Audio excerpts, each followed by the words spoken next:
jërë ngeen jëf mbokk yi ñu dellu si waat ak seen émission carte sur table duñ koy defee di wax ne émission boo xam ne dañ ko jagleel askan bi daanaka dañuy woo ay kilifa ni ngeen ko gisee ñu fi jot a jaar askan wi jàkkaarloog ñoom jébbal leen ay laaj parce que dañu jàpp ne tamit ne ñun journalistes yi du ñun rek ñoo am ay laaj yoo xam ne war nañ ko jox ñi fi teew mais ci loolu tamit ñuy wax ne dañuy rafetlu participation bi nga gis toujours ci émission bi feedback bu ñuy am rawatina bu ñu gisee nit ñi di wax nañ jàgg gu juddant lii nañ defar lii ak lii tey nag ñu am mbégte ci biir émission bi recevoir fii kenn koo xam ne gis nañ ne ci wàllu politique yi jàmbaar la di soxna Aminata Touré xam nañ jaaru politique am tey mu nekk ci wetu ki nga xam ne moo di président de la République Macky Sall nekk envoyé spécial ñu fas yéene nag séq ak moom laaj ak tontu madame Aminata maa ngi lay nuyu. ñu ngi lay fay sëñ Pape Alé di la jox kàddu gi nga nuyu. waaw ñu ngi nuyu téléspectateur yu 2S di am contenté na mën a ñëw waxtaan tey ak ñoom waaye aussi ak askanu Sénégal ci laaj yi nga xam ne bëgg nga ñu koo laaj. très bien laaj yi nag bari na ban defe naa da xaw sonn naa trop ci def sa émission bi parce que laaj yi dafa bari woon il fallait ñu tànn émission bi mais damay njëkk sama laaj envoyé spécial président de la République mooy lan ci wàllu politique la wala ci wàllu république la wala ci wàllu état bi lan la. waaw xam nga laaj boobu sax booy seet dépassé nañu ko ndax maa ngi ci bëgg a yàgg. maa ngi ci bëgg a yàgg mais dañ koy 4 ans ñëw. di fonction boo xam ne da ngay conseiller président de la République di dox ay activités yoo xam ne daf la koy sant yii doon activité publique yeneen doon activité privée ci lépp jàppale ko ci li nga xam ne moom lay liggéey loolu. privé beeg public bi bu ci ëpp. privé toujours sax booy seet ci mbiru Sénégal lay doon donc mën nañ wax sax ne yëpp public la mais daf ci am yoo xam ne yi xëy na du yéen journalistes yi yéen a koy yëg muy liggéeyu facilitation ak yu mel noonu mais lépp ci jàppale président ci mission am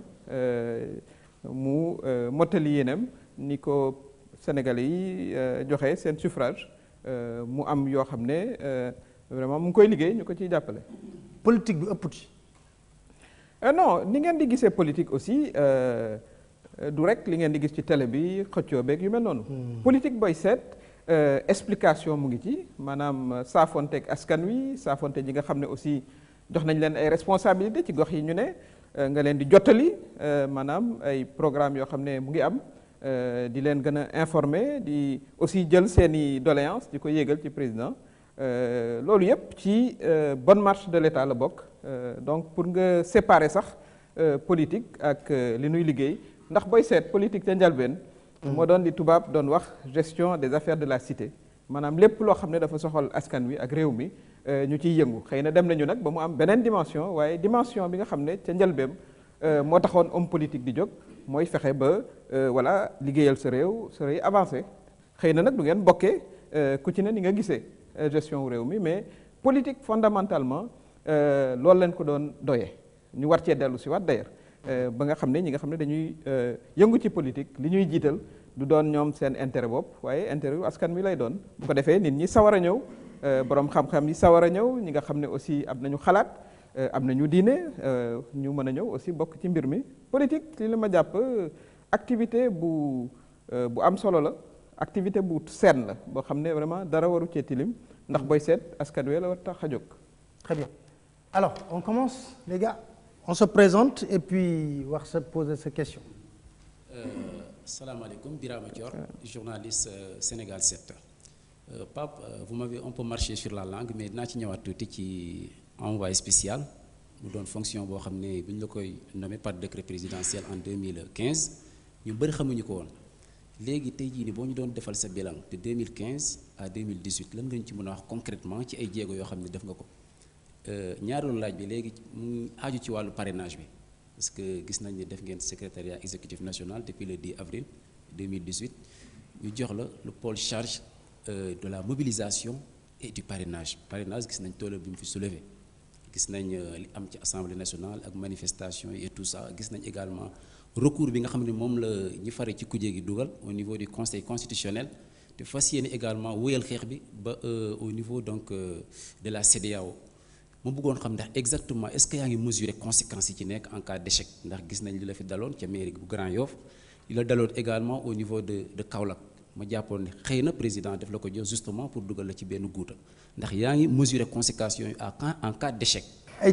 waaw xam nga ki nga xam ne moom laay defal bilan boo nekkoon ci entreprise sa rapport fin d'année pour xam ndax dañuy yokk sa pay wala dañ koy wàññi wala dañuy yokk sa contrat sa patron nga koy defal donc suma rapport d'activité président de la République bi nga xam ne mooy suma patron moom laa koy defal mais li ma la ci mën a wax mooy bëri na ci ay activités yoo xam ne yi yenn saa yi ma yëngu bitim réew ci coobareem lay doon yenn saa yi mu bokk ci ay activités yoo xam ne activité centrale la ak activité xalaat aussi mu ngi mel ni nga bëgg a laaj rek conseiller président de la République yi lan mooy seen bilan kooku président lañ koy defal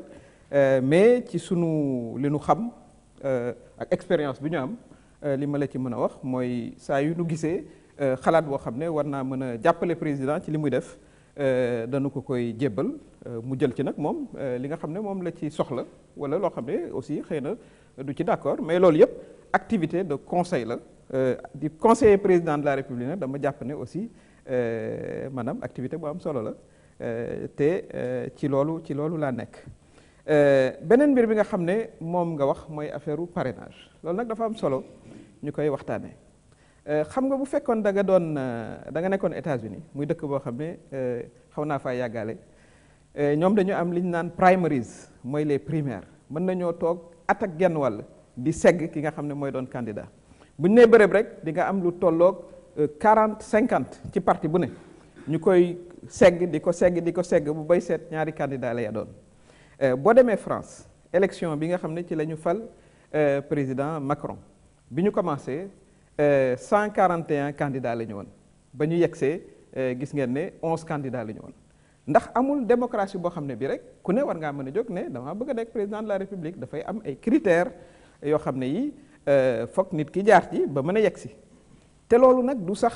ren lañ ko commencé booy xool depuis 91 bi opposition toogee ca njëlbeen 92 93 boobu sax ñu ngay yëngu ci politique ay jeunes la ñu woon ci def naa ci laa xamee Pape Alé mu doonoon étudiant ca booba opposition ba toog na ak président Abdou Diouf ba ñu xool aussi nuy segge mbir yi ba ñu indi maanaam ñi nga xam ne amuñu parti ñu tuddee leen indépendant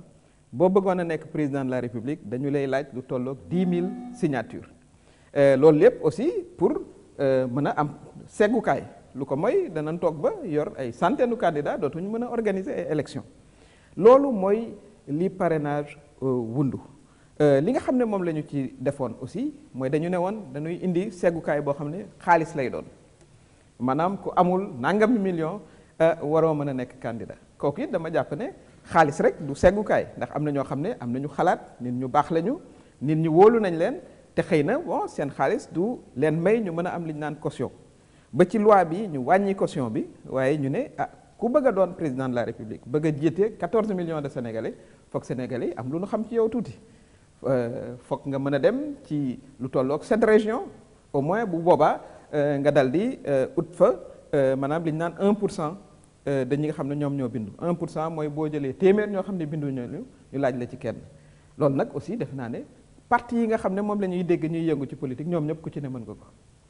ko ndax ñoom boo xoolee li ñu am ci ay voix lu bare la ay centaines de milliers la kooku amul démocratie boo xam ne xam naa ko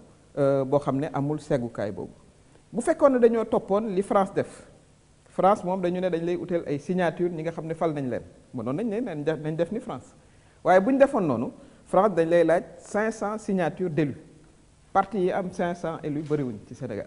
gawuma sax ne doon na ëpp ñaari candidat kon bu boobaa kon sax lii nga xam ne indi nañ ko nga xam ne mooy parrainage citoyen maanaam nga dem ba ci askan wi laaj ñu signer la moo gën a booy seet ubbeeku moo gën a démocratique donc noonu la demee noonu lañ ko war a expliquer sunu mbokk sénégalais yi ndax ñëpp gis nañ li xewoon ci élection législative yi passé ñu dem ba 47 listes yi bu ñu ko jalee ci bureau de vote yi pour nga wote gis liste bi nga soxla day jafe. mais loolu dañuy wax ne yéen a parrainé woon 20 listes. non kooku Pape Alé kooku yow sa xalaatu bopp la ndax. non man waxuma ko gars yi ñoo ko am na ñoo xam ne bokk nañ ci kii bi toog ne man Macky Sall moo ma jox. kooku am na ñu ko de wax. kooku moom yaa sa responsabilité. oui wax na mais li nga xam ne gis naa nañ ko ko. la nga xam ne gis naa ko mooy ñu taxaw ñëw indi seen liste ne dañoo bëgg a doon candidat waaye xam nga la ca am mooy ca 47 listes yi 33 listes yi kenn amu ci candidat dama ko defee 43 47 moins 33 loolu mooy 14 listes rek ñoo am candidat te ci 14 yooyu am na ci ñoo xam ne benn candidat la ñu am kon mënoon nañoo def élection ak 14 listes wala ñu def ko ak 47 listes bu boobaa du ñu yàq xaalis ndax ay milliards la 15 milliards la ñu fay ci élection législative donc bu candidature yi di gën a yokk xaalis bañ cay def di gën a yokk ndax dinañ dem ba candidat bu ne pratiquement dinañ dépenser ci yow 1 milliard donc yooyu aussi dafa di yoo xam ne yi moo am fépp foo xam ne fii démocratie bëgg naa dem ñu organiser ko mooy dañuy comme match football rek match football bu ñu ne woon coupe du Sénégal la képp koo xam ne am nga équipe ca koñ ba wala ci kii da ngay bokk kon du ñu mën a organiser championnat dañuy am ay sélection ay qualification loolu mooy esprit wu maanaam parrainage bi bu ko defee ku ci ne rek bu fekkee ne yaakaar nga ne war ngaa mën a doon président de la république nga dem ci région yi li tax ñu ne cette région aussi bëgguñu mu am candidat wu koo xam ne kii xëy na sa waaso rek moo lay indil 1% wala mu doon benn région rek bu lay indil 1% ndax dañoo bu fekkee ne président de la république nga bëgg a doon da nga war a tëddee njaaxaanaay moo tax ñu ne la foog nga dem ci au moins cette région nit ñi xam la am li ñu naan préjugé maanaam am wóolute goo xam ne jox nañ lu la ko te 1% rek lañ lay laaj kon loolu aussi maanaam seggukaay boo xam ne baax na ci démocratie lu ko mooy doon dinañ dem ba dootuñu mën a organiser ay élections. ci question mu nee na en cas d'échec. waaw par rapport ak li ñu la dénk loolu la gën a préciser en cas d'échec. xam nga dégg naa sax question yu bokkul parce que échec gu parrainage nee naa leen amul fii benn parti boo xam ne mënoo am 1%. la rawatina parti présidentiel ma wax leen ne par exemple APR am na lu ëpp 400 maires mu ngi mel ni rek nga doon laaj maire bu ne mu indil la 20 parrains wala 30 parrains donc loolu du activité boo xam ne suñu difficulté la wax nga affaire élection locale et cetera mais xam nga politique boo ci newee ni ma ko waxee sànq li ñu tax a jóg du nécessairement ay position ay ndombo tànk parce que bëri na ñoo xam ne bu fekkee ne xaalis ngay wut rek du ci politique nga koy wute am na ci yeneen secteur yoo xam ne war nga faa mën a am politique te yàlla defoon na nag aussi ñu amoon teraanga joo xam ne ñoo nga ca woon kon bi ñu ñëwee aussi di jàppale ku nekkoon opposition nekkul woon pouvoir parce que bu doon facilité rek da ngay def jàppale koo xam ne mu ngi ci pouvoir risque yaa nga ci woon ba yàlla def mu am succès doon président de la république président Macky Sall kon dañ koy continuer di jàppale quelle que soit la difficulté parce que li tax ñu koy jàppale ñaari mbir la benn bi mooy intérêt réew mi ñaareel bi mooy ñu jàpp ne moom ci boppam li muy def liggéey bi nga xam ne mu ngi koy def liggéey buy avancé loo Sénégal la te mën nañ cee teg ay mandarga yu leer a leer a leer a leer wax naa mën nañu wax taux de croissance mën nañoo wax programme social yi nga xam ne mu ngi fi te ñu bari mën nañu wax nombre de dëkk yi nga xam ne def nañ fa ndox indi nañ fa tali ñoo xam ne ba indépendance amee ba tey mën naa jàpp liggéey bi nga xam ne ñu ngi koy def Ila Morphine parce que Ila Morphine même sori na waaye ñu bëri xam nañu ko nga xam ne bu tawaan rek kenn mënu faa duggati bu dee am na jigéen ju fa ne voilà bëgg a am doom duñ ko mën a jàllale bu fekkee ne problème am na par exemple zone bu mel noonu indépendance ba tey gisuñu lu ñu nuroog état te ñu ngi fay commencé def benn réseau boo xam ne bi muy ci piste muy ci yoon ba ñu mën a gën a bokk ci Sénégal président indi programme boo xam ne mu ngi ko tuddee programme de désenclavement des zones frontalières mooy PUMA maanaam am na dëkk yoo xam ne yi boo fa demee boo taalee sa téléphone téléphone Mali ngay jot wala téléphone Guinée wala téléphone Gambie président de la République ne loolu jaaduwul parce que ña fa ne ay citoyens sénégalais lañu war nañoo fexe indi programme boo xam ne danañ jot ci téléphone bi danañ jot ci ndox danañ jot ci courant danañ jot ci service de base yi loolu mu am ay firnde yu leer yoo xam ne ñu ngi ciy teg suñu bët war rawatina bourse familiale yi nga xam ne ba ñu ko commencé déggoon nañ la ca opposition wax waaye 300 000 familles ñu ngi koy jot xaalis boo xam ne bi day jógee ci gouvernement jëm ci ñoom yooyu yëpp moo tax aussi ñuy jàppale président de la République parce que boo nekkee ci politique bëgg a xool sa bopp rek doo sori te boo nee élection locale waaw élection locale jàll na fi mais élection référendum jàll na fi aussi bu ñuy xool ci Ndakaaru donc yooyu yëpp ay avancement la li ñu motiver mooy vraiment liggéey bi nga xam ne président koy def te ñun aussi ñu ko ciy jàppale sénégalais yi aussi di ci gis seen bopp bien sûr dina am ay difficultés toujours parce que li ñu naan pays en voie de développement la ñu lépp mënta xëy sotti c'est pas possible président sax di liggéeyam dana ko def ba amaat deuxième mandat ba mu jeex liggéey bi gën a desaat aussi parce que booy xool dëkk yi nga xam ne tuddee nañ leen pays en voie de développement dañuy jël ay at wala ay siècle ci ay téeméeru at lay doon waaye li ci président aussi di wutu ci plan Sénégal émergent bi mooy li naan aussi accélérer mbir yi fexe ba mu gën a gaaw nit ñi gën a gis seen bopp services sociaux de base bi nit mu ngi ko doon fàttali keroog ci 8 mars bi mu ne moom bëggatul gis soxna soo xam ne da nga teg gën ak ku di bojj parce que àddina weesu na foofu jamono weesu na foofu am programme d'investissement bu am solo boo xam ne mu ngi koy def ci jigéen ñi mu naan les travaux d'allègement des travaux domestiques maanaam wàññi coono gi nga xam ne jigéen ñaa ngi ci woon donc yooyu yëpp ay programme yu important la loolu la ñu war a gis ci engagement politique boo duggee ci politique loolu nga ci séntu woo ci rek ab salaire parce que xëy na salaire yu ëpp yooyu mën nga koo am feneen donc loolu it baax na ñu koy wax suñu jeunes yi nga xam ne dañ ne ci politique. Alors on va aller de l'autre côté. maa ngi tudd Makhtar Ly ci segg bi laa bëggoon ñëwaat tuuti parrainage citoyen bi dama doon laaj est-ce que seggukaay bu baax la parce que bu ñu xoolee le fichier électoral de 6,5 millions électeurs 6,5 millions électeurs mën na parrainer jusqu'à 100 candidats 6,5 millions électeurs par l'absurde mën nañu wax ni que mën na parrainer 100 candidats est-ce que li ñuy ragal tey ji du am ëllëg ou bien dafa am beneen seggukaay boo xam ne ñu ngi ko denc quelque part te acteurs yi xamuñu ko dañu bëggoon mu leer parce que loi bu bon du ma commentaire merci. Très bien li ma bëgg a wax mooy monsieur Ly Sénégal toll na jamono joo xam ne labaj ci élection mënatu la am bu fekkoon ne loolu mënoon na am kon defum gaw ma ne président Macky Sall dana toog fii mu toog ce n'est plus possible ndax Sénégal kooku it nit ñi dañ ko liggéey du rek danoo toog mu am suñu système élection dem na niveau boo xam ne bii transparence bi mu am kenn mënu ci trafiquer ba naan yaa ngi gagné mënta nekk ce n'est pas possible donc parrainage bii ñuy wax amu ci lenn loo xam ne lii lëj-lëj la ki nga xam ne mën naa dem ci gox bu ne mu am fa 2000 voix ci 7 régions xam nañ ne du 100 partis déedéet ndax toll nañ ci 299 partis nee naa élection législative bi nga xam ne sax maanaam jàpp naa ne liste yi bëri woon nañu 47 listes lañu woon 33 yee ci seen bopp amuñu député donc 14 partis ñoo fi nekk am représentation assemblée nationale donc ci wàllu woowu defe naa ne bu fekkee ne seggukaay boobu def nañu ko du bu ma nee segg sax daanaka du baat bi nga xam ne moom laa war a utiliser waaye lañ lay laaj ci nit ñi maanaam jox la seen signature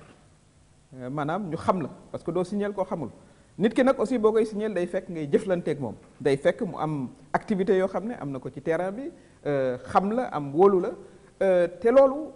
dëkk yi nga xam ne seen démocratie dañ ko organiser noonu lay demee Mali gi ñu nekk à côté ni ma ko waxee sànq ay signature élu lañ lay laaj boobu bu ñu ko indi woon mooy gën a jafe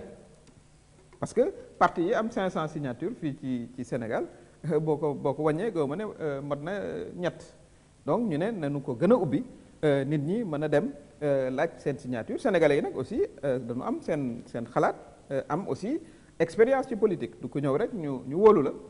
déedéet dinañu jàpp naa ne am naa yaakaar ne dina doon vraiment seggukaay boo xam ne dina gën a yombal yëf yi ci wàllu organisation ñi nga xam ne mënuñu am 1% boobu mais nañu ànd ak ñeneen ñoo xam ne ñi xëy na bu ñu dajaloo danañ mën a am 1% bi parce que dañu toll ci jamonoy démocratie de coalition léegi bu fekkee ne da nga jël démocratie bi rek bëgg koo daggate mu sew a sew dootoo ko mën a organiser dëkk yëpp booy xool ay groupe ñooy ànd ñi nga xam ne mënuñoo am 1% dañ ànd ak ñeneen ba mën a am loolu donc je pense que amul benn lëndëm te surtout que discussion bi mën naa continuer ci yi ngay laaj dañu nar a am li ñu naan loi d'application moo tax bi ñu watee loi bi dañ naan nag léegi nu ñu koy defee naka la ñuy demee amee signature yi nu ñu koy bind nu ñu koy transmettre ca kaw ci wàllu woowu aussi ba tey opposition bi war naa mën a ñëw waxtaan ci loolu ba nga xam ne dañuy am vraiment consensus boo xam ne ñun ñëpp ciy d'accord ba dem ci ay élections. mais dama dégg seen parti ngeen ne da ngeen bëgg am 1 million de signatures loolu ba leen ko amee jëlee ko ci fichier bi éliminer nañ ñenn ñi pratiquement. non dafa gëw ma ne dégg nga benn déclaration officielle non xam nga li ci am mooy bu ñu xasee ba ne parrainage sa parti day dal di nekk en ébullition ku nekk bëgg a wane ne am nga bëgg nga def sa contribution am nga mbooloo parce que fàttaliku leen ne am nañ presque 500 maires def naa 498 la ca bi ñuy mujjee compter ci 552 comme am nañ maire yu bëri donc mairie bu ci nekk commune bu ci nekk ku nekk yaa ngay yëngu voilà seeti sa ay militants seeti sa ay xarit seeti sa ay mbokk loolu mooy indi maanaam xëy na animation boobu mais li loi bi wax te wax ko mooy diggante 0,8% ak 1% moom la ñuy déposer ci conseil constitutionnel voilà noonu lay demee loolu moom mooy lay na ca conseil constitutionnel li ci des nag animation lay doon ku nekk bëgg a contribuer ku nekk bëgg a participer noonu la demee. Macoura Diagne. salaamaaleykum maa ngi nuyu ñi fi nekk ñëpp di nuyu Pape Alé madame Aminata Touré bon su ma déggee li nga wax dafa mel ni da nga ni le projet de loi vise à éliminer certains wala da nga def leen di dàq ñu daw bootu ji ci ñenn ñi ndax gis nañ ne ñoom ñi ngi dugal recours dem nañ ba conseil constitutionnel conseil économique dugal fa recours est-ce que tey recours boobu tey bu jàllee wala ñoom buñ ci amee ndam est-ce que tey du am lu mu leen du mandargaal maanaam seen défaite wala ci benn côté quoi c'est gis-gis aussi fi may tëjee mooy Grand Yoff gis nañ ne ki la fa tenir tête jamono ji mi ngi ci ay jafe-jafe est-ce que tey bu yoon bi xaw na leer est-ce que tey yow pare nga prochaines élections nga delluwaat Grand Yoff merci beaucoup. non xëy na ma dellu si waat ci li ma expliqué sànq dama ne ku mënula am 1%. ma dellu si waat ci élection législative yi parce que pour suñu mbokk yi gën a comprendre 47 listes la ñu amoon maanaam 47 listes yoo xam ne ku ci ne bëggoon ngaa am ay député ba ñu yegsee 14 listes ñoo am député te ci 14 listes yooyu am na ci yoo xam ne benn député la ñu am li mu firnde mooy élection yi bu nu seggoon tuuti rek 14 listes la ñuy am du ñu am 47 xaw ma ndax wax jooju leer na li mu ñuy indil mooy kayit gu bari goo xam ne imprimé nañ ko xaalis la xaalisu état la mënoon naa dem feneen voilà loolu yëpp it yàq lay doon yow d'accord nga ci bulletin unique. waaw xam nga li ñu wax mooy même ci discussion bi nga xam ne amoon nañ ko ci biir commission bi bulletin unique bi dañu ne mën nañ koo considérer ci njëlbeen plus tard parce que aussi suñu système bi yàgg na mu ngi bëgg a yàgg système mu bulletin unique bi moom rek lañ mës a wote donc mënoo tëb rek ne damay changer brusquement indi bulletin unique kooku beneen discussion la moi je pense que war nañ am ouverture pour envisager ko ci yeneen élections yi ñu ñëw mais ci 10 mois yi bëgg a changer benn système totalement dafay indi xëy na. parrainage est-ce que gënul métti bulletin unique. non ñaari mbir yu bokkul la boo indi woon bulletin unique sax da ngay indi parrainage dëkk ya nga xam ne comme Côte d'Ivoire parce que quand même damay diriger ay mission d'observation d'élection muy Côte d'Ivoire muy Kenya muy Libéria muy voilà fépp foo xam ne dem naa fa jiite fa ay mission d'observation d'élection bu ñu amee bulletin unique du tere ñu segg parce que imaginez ñu ne ku ne war ngaa mën a nekk candidat présidentiel nga am 50 wala 60 candidats kon sa bulletin bi dina toll fii ba fa nga ne parce que da ngay tegle kon photo yi loolu mënul nekk pour wan leen rek ne bu fekkee ne ba ngaa am rek organisation élection mu jaar yoon il faut nga am un minimum boo xam ne bii da ngay segg segg bi sax mooy sénégalais yi ñooy tànn loolu loo xam ne dañ lay jël nga dem bu fekkee ne nag góorgóorlu nga ba mënoo am 1% li ma expliqué mooy xëy na àndal ak sa morom bu ngeen àndee di ngeen war a mën a am 1% loolu laa wax ci wàllu Grand Yoff man maa ngi voté Kaolack désormais depuis au moins 2 ans foofay suma base ma am ay xarit aussi à Grand Yoff ba tey am ay xarit feneen aussi loolooy li ci nekk mais est-ce que Aminata Touré am na ay ambition pour Kaolack. waaw kooku bu ñu ci tolloo dinañ ko waxtaane xam nga luy suñu ambition fi ñu toll nii mooy li ñu dëgmal xam nga politique nag da ngay voilà par étape la lii nga xam ne moom la ñu dëgmal mooy élection bi war a am ci février 2019 ñu war ci jàppale président de la République mu ngi laaj 2e mandat ñu jàpp ne li muy liggéey am na solo war nañ ko gën a xamal suñu mbokk yi waxtaan ak ñoom ba bu laajaatee seen baat ñu élire ko ci conditions yi mu gën a rafete mu gën a mottali liggéeyam. loolu mooy sunu liggéey as tetap si. Omar Macky Gassama. salaamaaleykum. man la Omar Macky Gassama man ñaari question la amoon pour premier ministre Aminata Touré. benn bi mooy gis nañ président dénk la pôle mobilisation et parrainage nan nga yaakaar ne noonu nga war a doxalee pour mutualiser toutes ces forces qui soutiennent le président de la République mooy waa APR waa Benno Bokk Yaakaar ak mouvement de soutien yi. beneen bi mooy ci question éducation nationale gannaaw bi président de la République defee proposition jëlee indemnité de logement yi de 60 000 à 85 000 yaakaaroon ni loolu syndicats yi war nañ ci jàpp bàyyi grève bi sauver l'année scolaire wala da nga yaakaar ne leneen dafa làqu ci ginnaaw merci. oui ci première question bi moom kooku suñu stratégie la ni ñuy def ba mën a mobiliser suñu électeurs yi ba vraiment ñu mën a am yaakaar ci février 2019 kooku nag du ma ko wax fii ci télé bi kooku suñu xalaatu bopp la suñu stratégie wu bopp la waaye li nga wax a ci nekk dinañ fexe ba dajale sunu parti muy APR dajale sunu alliés dajale ñi nga xam ne politique ñu waaye di jàppale président de la République nañ koy defee nag duñ ko wax fii ci télé bi mais li nga xam ne mën nañ koo rafetlu mooy c'est la première fois ci politique ñu am alliance boo xam ne bi coalition boo xam ne bi yàgge na ni mu yàggee presque 6 ans jëm 7 kooku aussi dañ koy saluer ndax ñu ngi àndoon ak coalition Benno Bokk Yaakaar 2012 di gouverner président noonu la ko waxee woon dafa bëgg a gouverner ak ñoom puisque ñoo gañandoo parce que moo ko ñoom aussi dugal nañ ci seen loxo ci victoire boobu loolu yi dañ koy rafetlu ñoom ñoo bokk liggéey bi donc bu ñu demaatee aussi di mobiliser di rassembler di expliquer programme bi dañuy bokk ak ñoom maanaam programme boobu ci wàllu enseignants yi li nga wax aussi li mu wane mooy quand même gouvernement ak président wane nañ li naan seen bonne volonté maanaam def nañu ay jéego jëm ci sunu mbokk enseignants yi jàngalekat yi ma leen di lancer aussi ñoom it appel ndax jàngale dafa di liggéey boo xam ne bi bu am solo la ndax ñun bu ñu toogee fii di wax dañ ñoo jàngal ba ñu ñëw toog fii président de la république bu fekkee président de la république la dañ ko jàngal moom it ba mu am xam-xam bi ba mën a toll fi mu toll donc ñoom seen liggéey dafa am particularité bu am solo ñoom ñooy nar a former ministre suba yi ñooy former docteur suba yi ñooy former voilà ñi nga xam ne ñi ñooy développer suñu réew kon loolu war naa tax ñu lancer leen appel vraiment ñu mën a toogaat dellu siwaat waxtaan ak gouvernement bi proposition yi nga xam ne aussi def nañu ko ñu mën koo am considération ba classe yi ñu mën cee dellu ndax aussi am na solo ñu bàyyi xel xale yi ak avenir u xale yi kon dañ leen di lancer appel boobu mu doon benn sursaut boo xam ne dañ koy def ci seen bopp ba année bi nga xam ne ci la ñu nekk mu doon année boo xam ne dinañ ko continuer man appel boobu laa leen war a bëgg a lancer ndax ni nga ko waxee jéego bi nga xam ne gouvernement bi def na ko jéego bu am solo la te macha allah enseignants yi aussi seen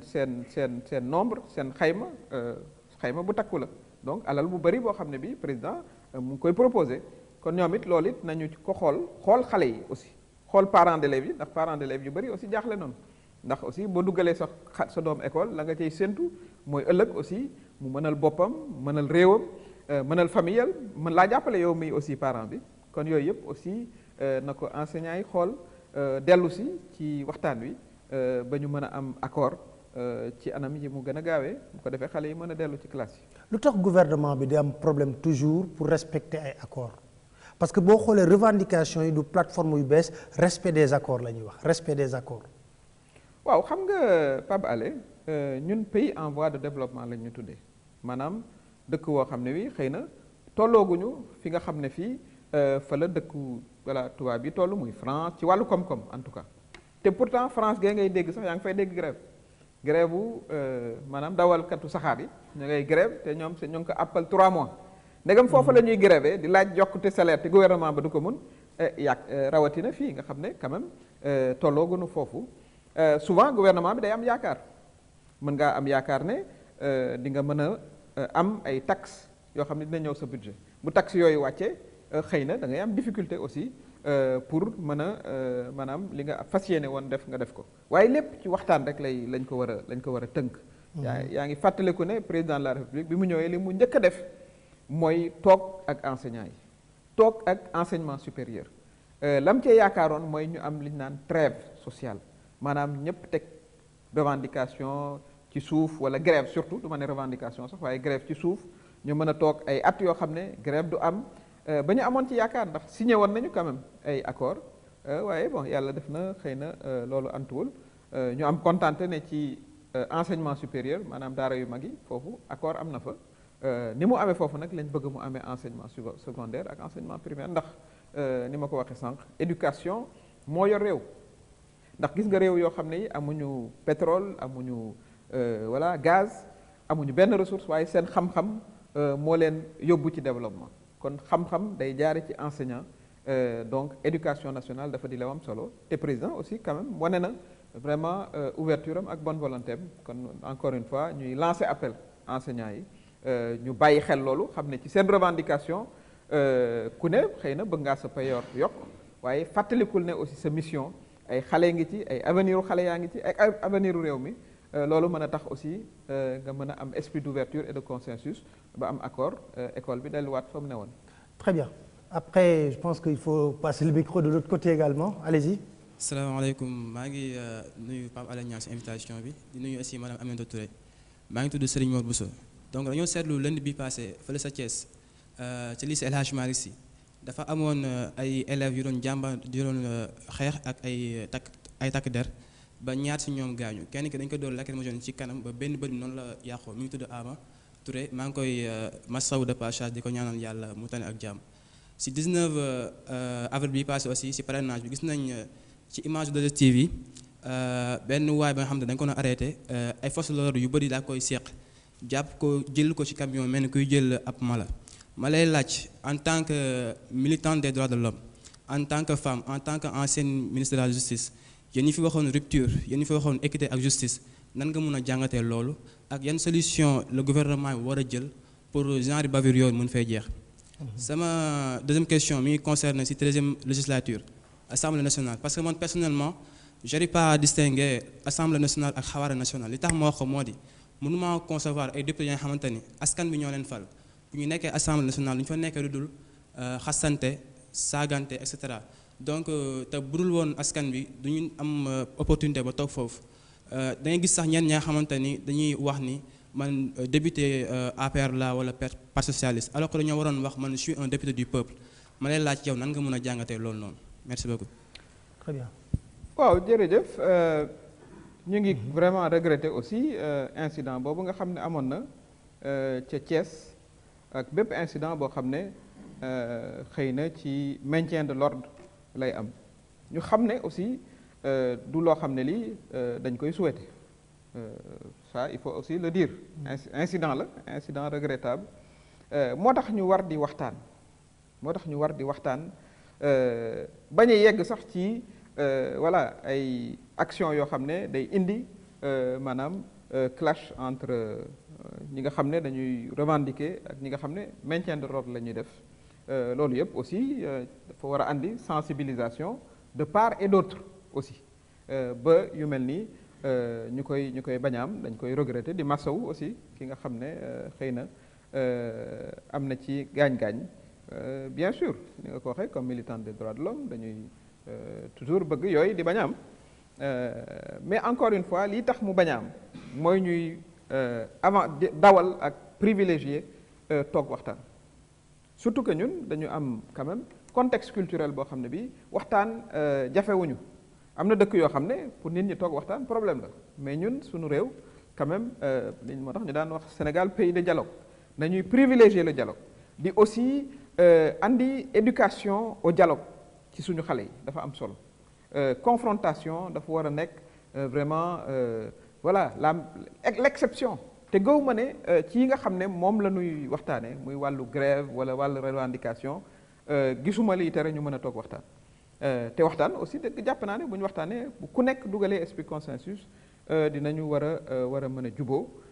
mais exercice su maintien de l'ordre malheureusement mën naa indi yu mel noonu c'est c'est voilà dañ koy regretter moo tax il faut prévenir mooy moytu mu amaat pour mu moytu ñu amaat ñi nga xam ne ñooy les acteurs muy côté ñi revendiquer surtout ñu privilégier ak autorités yi le dialogue defe naa ne xam nañ ci Sénégal ràññee nañ ci Sénégal bu ko defee yu mel noonu doon yoo xam ne yi dinañu ko moytu. wax na ci Assemblée nationale également. c'est ça alors Assemblée nationale espace su débat la xaw ma ndax di ngay seetaan télé bi ma mujj seetaan mooy parlement Japon quand même def naa ne pays boo xam ne pays bu organisé la ñoom it ba seen yaram tàngee ci biir député yi dañ leen mujj di séparer France yenn saa yi député yi aussi wax ba seen dënn tàng parce que ay politiciens ñoo fa nekk ku ci nekk am nga sa esprit partisan mais quand même ñu ngi def travail bu am solo amul benn budget boo xam ne ci Sénégal mën nañ koo exécuter te jaarul Assemblée nationale député yi jàng ko ñuy gis débat yi ni ñuy laajee ay questions yu am solo di ko laaj les ministres yi jaar ñoom it ñuy tontu loolu mooy indi aussi éclairage maanaam population yi nga xam ne ñoo leen fa yónni di am information ci seen i gox ci seen programme yi nga xam ne moom la gouvernement bi tëral ñii ne waaw ñu ndey bëggoon nañoo am aussi ay yoon yu fiy jaar wala ay services yu fiy jaar débat boobu ñu ngi ko fay am dina am nag li tubaab naan des périodes de surchauffe mooy maanaam tàngaay bi xaw a ëpp mais loolu ci assemblée yëpp lañ koy gisee donc amul lu ñu war a dramatiser foofu je pense que députés yi ñu ngi def seen liggéey ñu ngi voilà représenter seeni population noonu la mais boo xoolee parlement yi nga xam ne ñu ngi am seen activité di nga fay gis yu mel noonu. mais est-ce que loi bu mel ni loi bi war a changer constitution parrainage war nañ ko mën a adopter sans débat. alors Pape Alé xam nga kooku formule la c'est une formule d'ailleurs def naa opposition ne wu fa woon. opposition non ba ñu waxee loolu lañ génn. la ñu jàpp ne dañuy génn parce que li ñu war a wax ci loi bi expliquer ko suñu mbokk yi. président de la république dafa ubbi proposer espace waxtaan cadre de concertation ay semaines war naa wax sax ay weer ñu ngay waxtaan opposition bi ne ca njalbeen ñun duñu waxtaan ak ministre de l'intérieur parce que dafa far président ne ay la yéwén dinaa indi personnalité boo xam ne moom politiqueul muy sëñ Seydou Nourou Ba moom kooku moo facilité discussion bi benn parti opposition ne danaa ñëw toog waxtaan beneen parti bi ne man bokkuma ci benn waxtaan boo xam ne président de la république Macky Sall moo ko sooke ñun lu mu wax ak lu mu def it duñ toog ak moom xam nga pour waxtaan ak ñu mel noonu du yomb li ci gënoon mooy ñoom ñëpp ñu ñëw toog waxtaan parce que wax naa ko 92 93 opposition bi nga xam ne moo ne woon ci régime mu président Abdou Diouf opposition bu am doole la woon waaye toog na ak président Abdou Diouf waxtaan ba ñu indi ay coppite ci code électoral changement yooyu ci la ñuy doxee ba léegi donc mën ngaa doon opposition parce que opposition nag ni ma koy waxee nattoom mooy opposé bu ñu ne waaw nga ne déet mais du tere loo xam ne lii ñoo ko bokk ndax ay élection du doon élection présidentielle 2019 rek dafa nar a continuer loolu war nañ cee mën a toog am consensus xam ne mënuñoo am téeméeri candidat élection présidentielle ñu jàpp li nga xam ne mooy seggukaay bi ma wax ñu d'accord ci mu dem ca loi ba mu jàll loolu waruta am benn difficulté te defe naa ne nag sunu mbokk sénégalais yi comprendre nañu loolu bu baax parce que terewul ba nu wotee loi ba ca ëllëg sa ku ne dem nga aussi doxi say muraada def naa ne nag loolu mooy démocratie na nuy privilégier dialogue surtout dëkk bu mel ni Sénégal du tere ku ci ne bu élection jotee nga wate ji fa ngay wate waaye dialogue dafa baax ci réew te kooku dafa di capital boo xam ne Sénégal daf ko am war ko préserver. mais lan moo indi rupture de confiance bi entre les acteurs lan moo ko indi. waaw loolu jar na waxtaane parce que bu fekkee ne président de la république bi ubbi na journée nationale du dialogue kooku kon bëgg naa waxtaan indi na commission de concertation ngeen ne du ngeen concerter ak ministre de l'intérieur mu ne baax na kon naa indi personnalité indépendante kooku wane na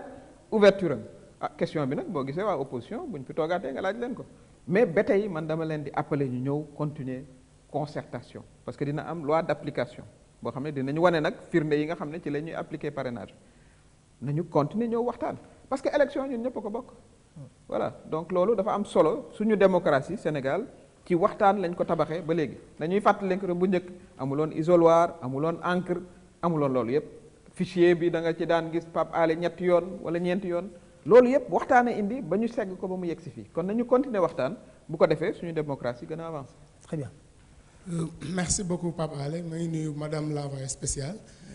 madame Touré fan yi dañu génn ci procès Khalifa Ababacar Sall te ci biir procès Khalifa bi ñi ngi doon il était beaucoup question des fonds politiques yow nga nekkoon premier ministre géré woon ay fonds politiques ma bëggoon laaj ndax fonds politiques yooyu nga doon géré am na benn texte boo xam ne régir na ko au Sénégal su dee am na nga wax ñu ban texte la beneen bi mooy bi nga fi nekkee ministre de la justice dañoo déggoon trop ci sa discours traque des biens mal acquis gestion sobre et vertueuse nga nekkoon candidate élection locale yi fële ca Grand Yoff ñu gisoon ay moyens importants yoo xam ni indi woon nañ ko Grand Yoff tuuroon ko fa ma bëggoon la laaj xaalis boobu ñu doon séddale askanu Grand Yoff bi nga nekkee candidat fan la jógee ndax mën nañ ko considérer comme de l'argent licite merci.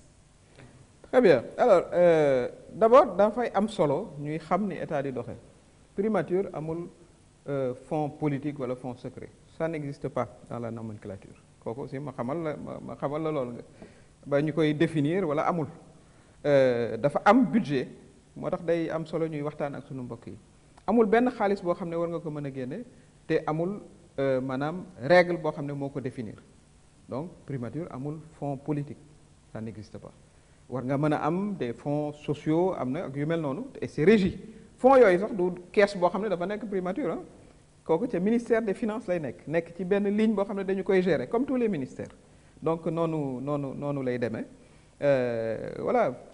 bu ñu dellu si waatee ci élection locale gaw ma ne sax maa doon candidat bi ëpp moyen pas du tout au contraire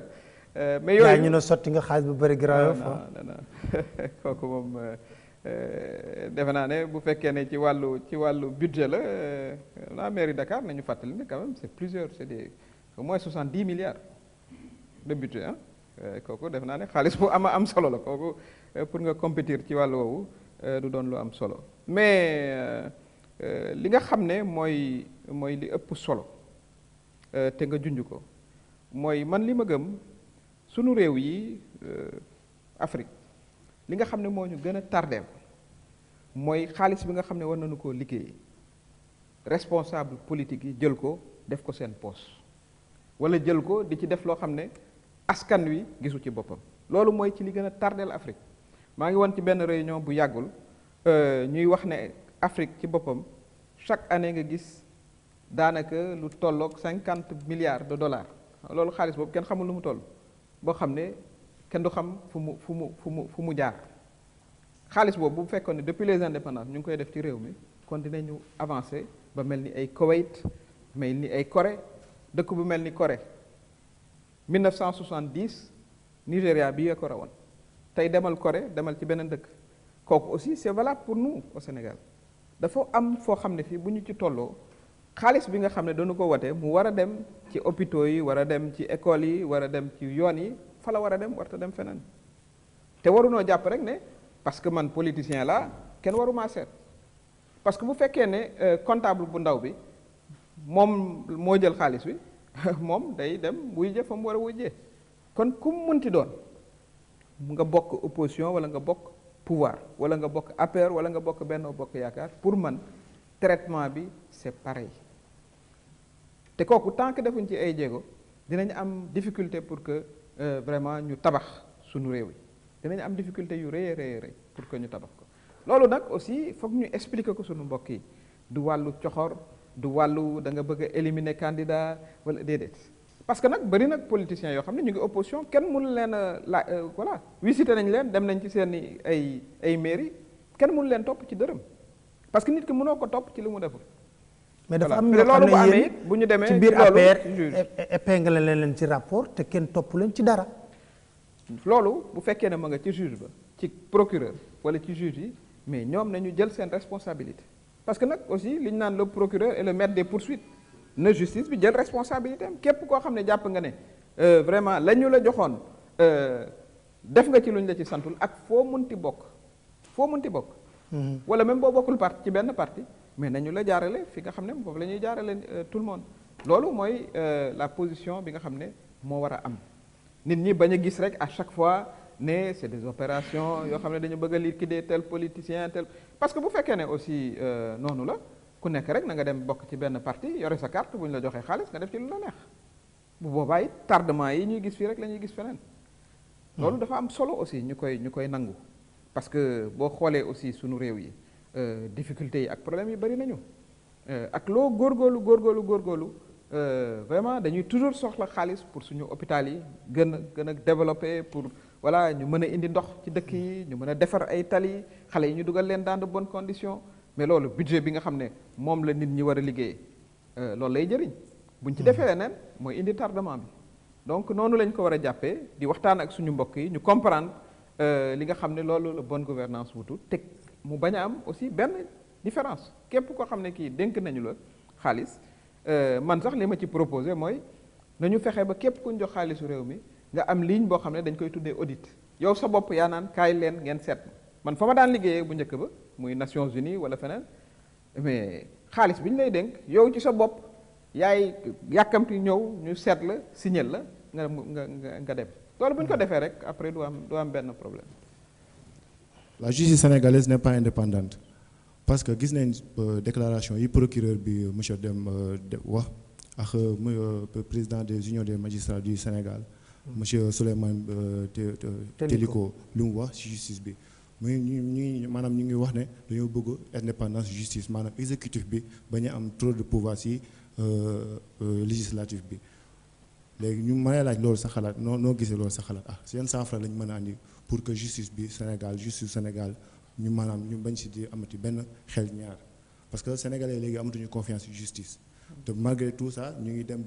ku am contentieux da ngay dem si justice nga régler foofu sa problème mais ba léegi maanaam li ñuy xool justice boobu ba léegi moom lañ koy xoolee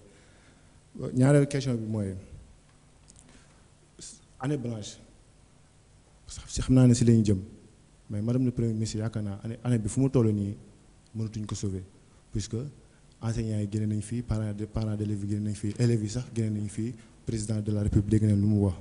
waaye fii année bi toll mënatuñu sauver année blanche bi te leneen waraloo ko lu dul ak accords yi amoon démb bu ba léegi tey la syndicat yi taxaw ñu bëgg ñu respecter ko lan la président xalaat si loolu ak lu mu wax yëpp si éducation. Très bien, merci. Alors lii nga wax ci affaire justice débat bi du rek Sénégal débat bi mondial la am na ci président boo xam ne dëkk bi xëy na du ma ko tudd pour des raisons diplomatiques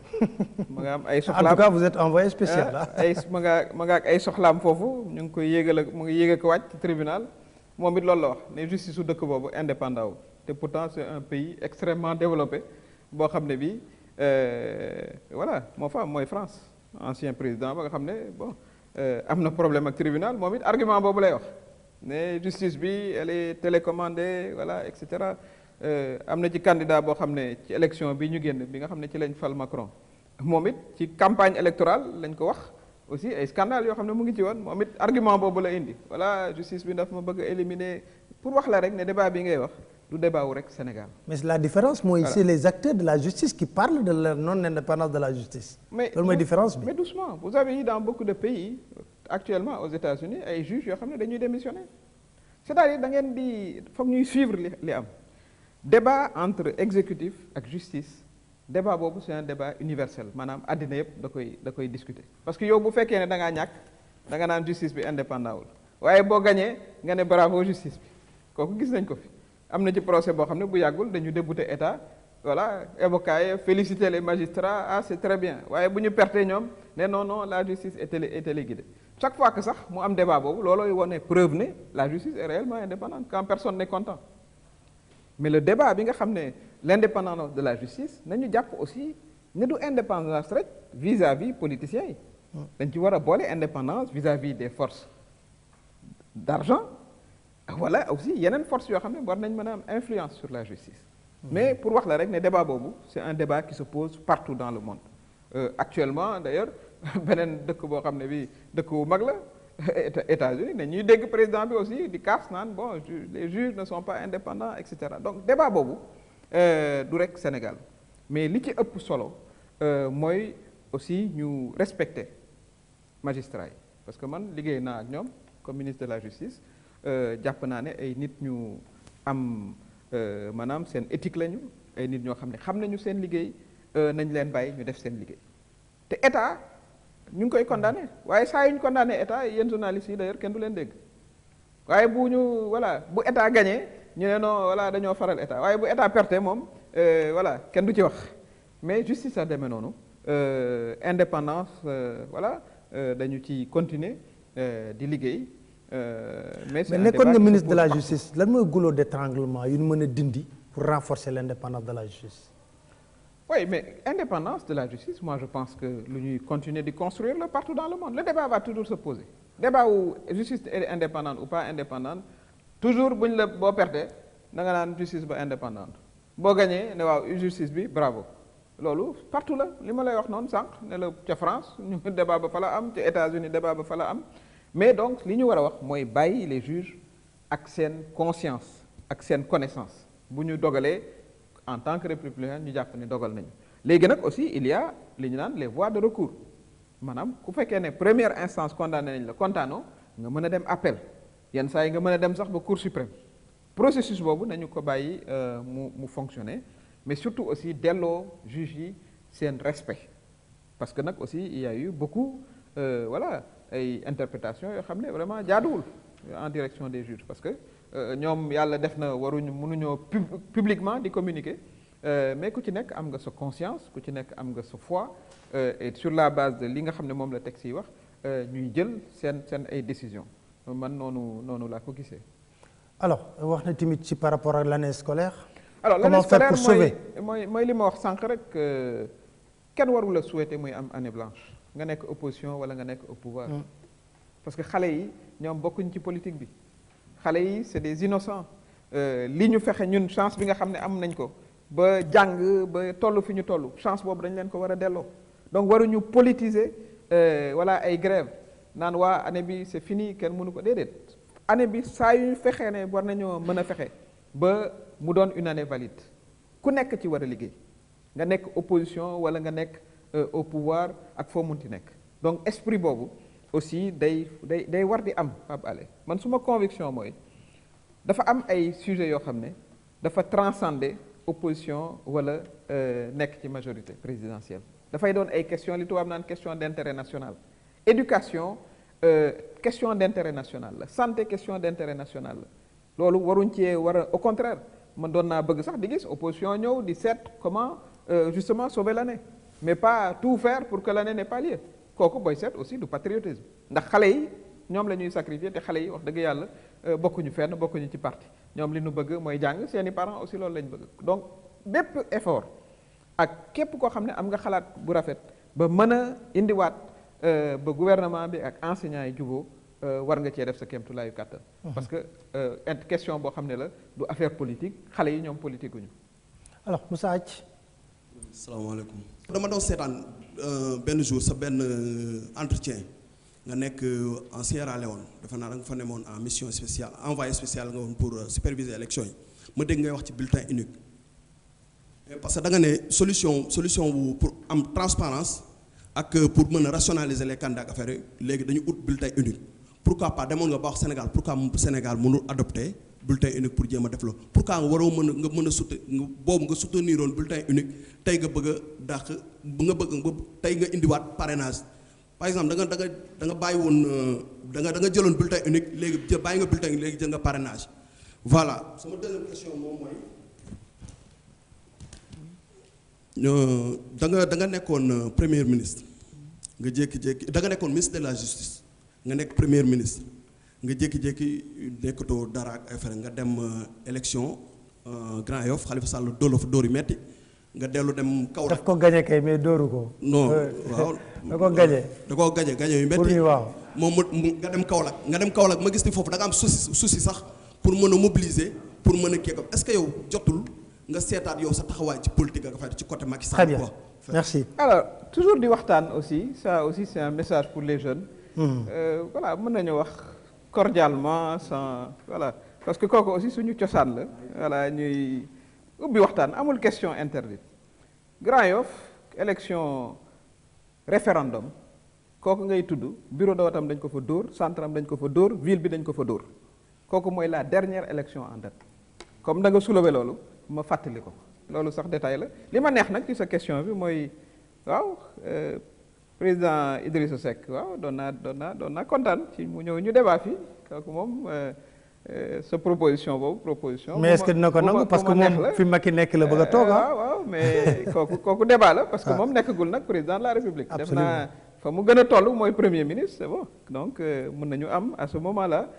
débat boo xam ne ci ñu méngoo lañu bés bu nekkee président nag mën a discuter ak yeneen président waaye comme ci premier ministre la donc sa proposition boobu daal defe naa ne neex na ma. alors plus sérieusement pour venir ci sa question wu bulletin unique ak parrainage c'est important ñaar ñu bokkul la fa nga xam ne am nañ bulletin unique dañu am aussi une forme de parrainage mooy segg bi may wax bulletin unique bi man dàquma ko li ma wax mooy fileeg 2019 mënoo fee changer waat le système il faut l'ouvrir defe naa sax ci concertation ba loolu mooy conclusion bi mooy nañu ko dàq ba ci beneen élection ñu am temps wu gën koo waxtaanee am temps wu vraiment former aussi les électeurs parce que nag leen di former bu fekkee ne pendant 40 ans tàmm nañu plusieurs bulletins nga bëgg a indi benn bulletin unique ci 10 mois kooku confusion ngay indi loolu laa wax dàquma ko mais peut-être que appliquer ko nii dans 10 mois xëy na day gàtt du ñu am temps wu former les électeurs du ñu am temps wu aussi xëy na def ko mais c'est tout à fait ouvert ci ay élections yoo xam ne day ñëw li tax nga war a segg boo amee bulletin unique sax ci bulletin unique sax nga war a gën a segge parce que ni ma la ko waxee sànq dañuy tegle ay photo boo ci amee 40 photos mënoo am bulletin unique c'est pas possible parce que photo ba dana tuutee tuuti te bulletin bi dina toll fii ba fii sëñ Pape Alé toog donc ñaari mbir yu bokkul la noonu lañ ko war a gisee amul benn dëkk boo xam ne dem naa fa di observer élection te amul système boo xam ne quand même de préqualification la ci football yéen ay ndaw ngeen préqualification day am ba ñi nga xam ne vraiment yem nañu aussi ci taxawaay ñu mën a compétir noonu lañ ko war a mën a gisee maintenant amul leneen loo xam ne lii moo ci ne encore une fois mais loolu bu fekkee ne opposition bi bëgg naa toog waxtaane ko parce que waxtaan yu mel nii bu opposition toogoon ci le thème voilà dinañ gën a éclairer maintenant sénégalais yi ci li parrainage wut te sénégalais yi nag defe naa ne aussi comprendre nañu ko parce que nag li ñu yaakaaroon ne mooy am le 19 mars loolu yëpp amu ci parce que quand même sénégalais yi am nañu seen maturité bopp. Très bien. Moi je m'appelle Birane Diop, professeur et doctorant en géographie. may remercier rek Pape Alé ci invitation bi di ko encourager ci liggéey bu muy def. ayca loolu suñu wareef la. alors poser sa question yi maintenant sama question bi mooy je vais un peu enfiler le manteau d'archéologue politique un peu pour ñëwaat ci période yi nga xam ne amoon nga doole torop ci gouvernement bi donte jamono ji moom sa doole xaw na néew. benn bi mooy da nga fi nekkoon ministre de la justice te bi nga nekkee ministre de la justice ci lañ commencé woon liggéeyu CREI yi ci la commencé woon cour de répression de l'enrichissement illicite. fan yi jàll magistrat yi dañu defoon séminaire kenn ci ñoom Alioune Ndao mu nekkoon procureur de la CREI ne moom bi mu nekk CREI dafa sentiroon bu baax te daf ko dund immixtion de l'exécutif sur la justice te ñun ñu am ci ñaaw njort parce que bi ñu nekkee procès bi jàll di procès ak Khalifa Ababacar Sall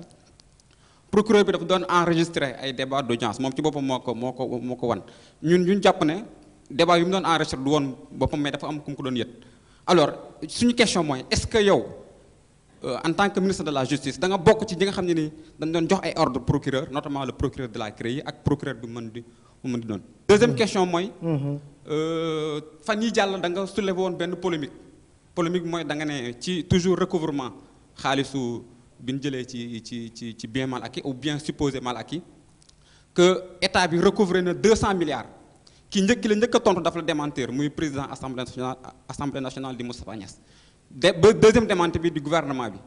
ñoom ñu génn ne effectivement ñoom jotuñu 200 milliards. est-ce que day firnde ne que madame le ministre wala madame le premier ministre dafa nekk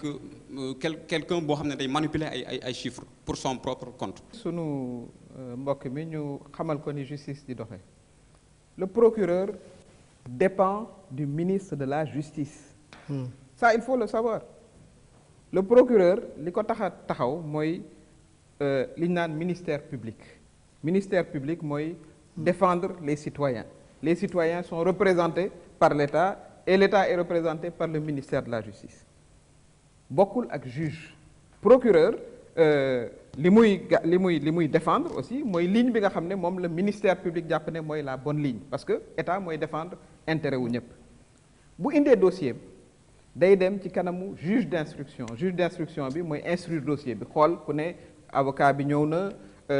procureur ñëw na xool naa instruction ensuite ñu am juge yoo xam ne ñoom ñooy décider noonu la justice di doxee mais le procureur dépend du ministère de la justice kooku c'est valable ici c'est valable en France mais du moom mooy décider moom il day poursuivre bu poursuivre du moom moo naan kii maanaam jël na lii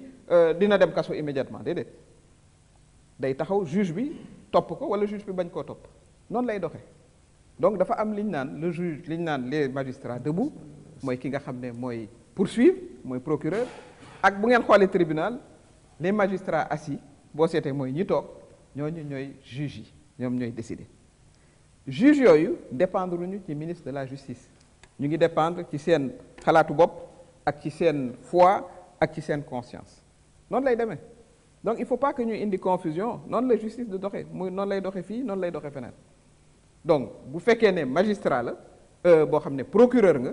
procureur boobu dañ daan am séance nous régulièrement avec les procureurs noonu la daan demee réunion ñu ñëw toog ak procureur yi noonu la ko ministre de la justice defee France kenn am na ku ne sax ñun bokk ñoo France waaye nag ñoo bokk ay système ci lu bëri mais noonu lay doxee le procureur chaque semaine dama daan toog ni ko ministre de la justice di defee ak le procureur sur les dossiers importants ñu liggéey ci parce que dañuy jàpp ne ñun dañuy défendre l'intérêt général ministère de la justice day défendre l'intérêt général ki nga xam ne mooy procureur mën nga ko méngale ak l'avocat du peuple ki nga xam ne nag mooy défendre ki nga xam ne moom la ñu woo ñoom ñooy magistrats yi décision bi du procureur a koy jël du avocat yi koy jël juge bi moo koy jël juge bi amul benn lien entre moom ak ministère de la justice noonu la justice di doxee donc am na solo loolu aussi ñu xam ko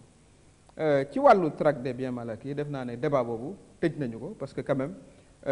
def naa ne ku suivre communiqué gouvernement bi leeroon na rawatina nag am na ci koo xam ne moom yore na presque 138 milliards yoo xam ne bu ko indi woon kon def naa ne dinañ jéggi plafond bi ñuy wax li ñuy wax dañu ko xam parce que quand même joué nañ ci benn rôle du ay chiffres yu ñuy inventé dafa di des réalités qui sont écrites et je crois que bon avec le communiqué du gouvernement le débat était dépassé pour ramener rek loo xam ne lii mooy li ma wax sànq bu ñu gis ci bonne gouvernance nanu ko teqale ak politique politicienne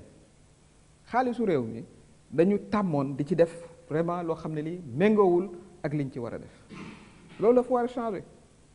dina indi nag ay jafe-jafe ay difficultés parce que nit ñi xëy na voilà leneen la ñu ciy gis mais il faut que ñu yegg foofu rawatina nag bu fekkee ne yàlla mu ngi ñuy bëgg a baaxee pétrole ak gaz bu ñu amul cadre yooyu mooy indi dëkk yoo xam ne du ma leen citer encore une fois yor nañ gaz yor nañ pétrole yor nañ diamant waaye ndóol fa la gën a ëppee li koy expliquer mooy xaalisu diamant beeg pétrole beeg wala ñu def ko ci li nga xam ne mooy programme yi pour développement pour askan wi gis ci seen bopp dañ cee def leneen loolu mooy bonne gouvernance c'est comme ça qu'il faut le comprendre. Très bien. Et après. salaamaaleykum. En tant que actrice principale bu traque des biens mal acquis ñëpp dañ rafetlu woon say kàddu si la reddition des comptes mais kon tey loo ñu mën a wax ci l'affaire Petro-Tim ak les blocs offshore bi nga xamante ni moo waral la démission de Thierno Alassane Sall bi ñu jox Total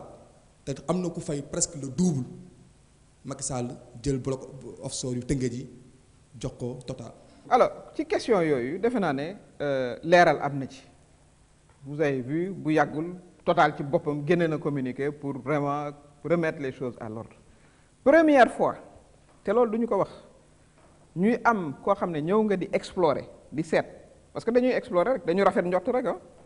bloc yooyu ngay di wax kenn xamul ban volume moo ci nekk ay estimation ngay am première fois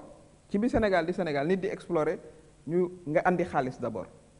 mosta am amul benn gouvernement boo xam ne def nga ko parce que nit ñi dañu naan ñun dañuy ñëw def ci suñu xaalis investir ay milliards waaye yenn saa yi ñu dem du ñu gis lu jar ñu continuer wala affaire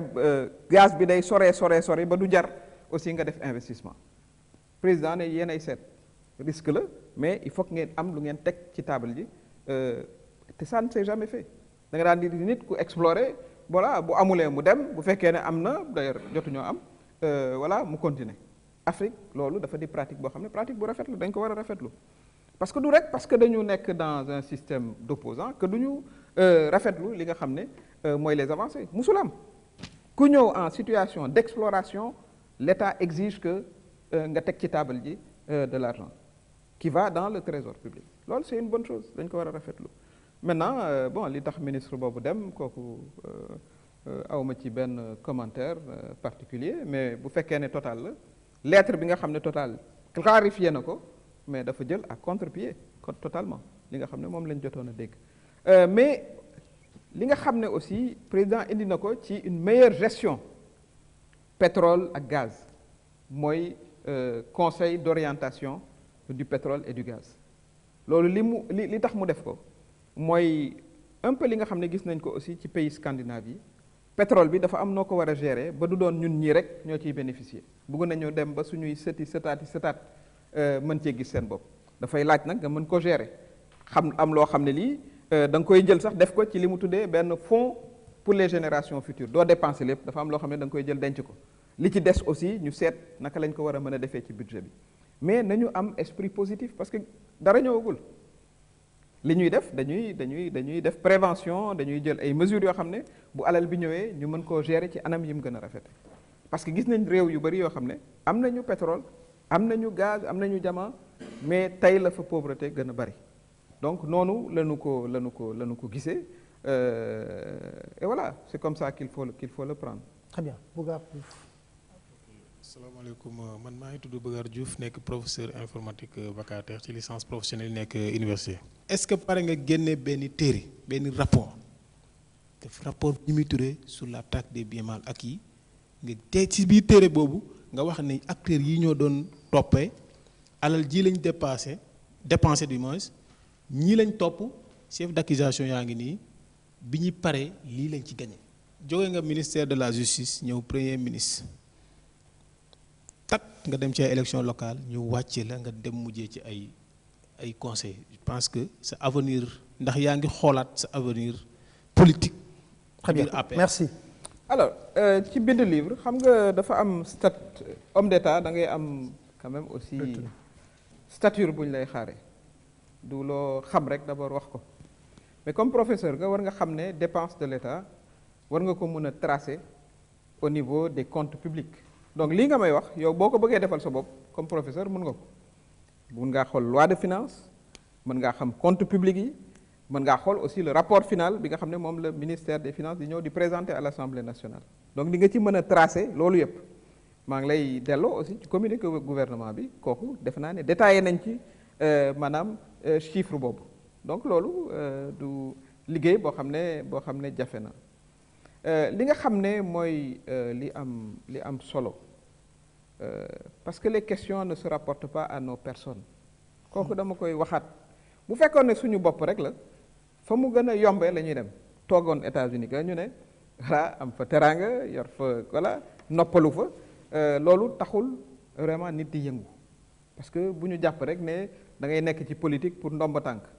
wala pour noflaay am na foo mën a amee noflaay bu raw li ngay am fii kooku mën na la ko wax dañu ci nekk aussi pour mën a avancer loo suñu réew engagement voilà yenn saa yi nga occuper une position yenn saa yi nga jóge ci position boobu mais du c'est parce que da nga jóge ci position boobu ni ñu koy gisee nga war a ŋàññe li nga xam ne moom nga doon défendre kooku du suma genre man kooku du ma ko def du suma genre man dama jàpp ne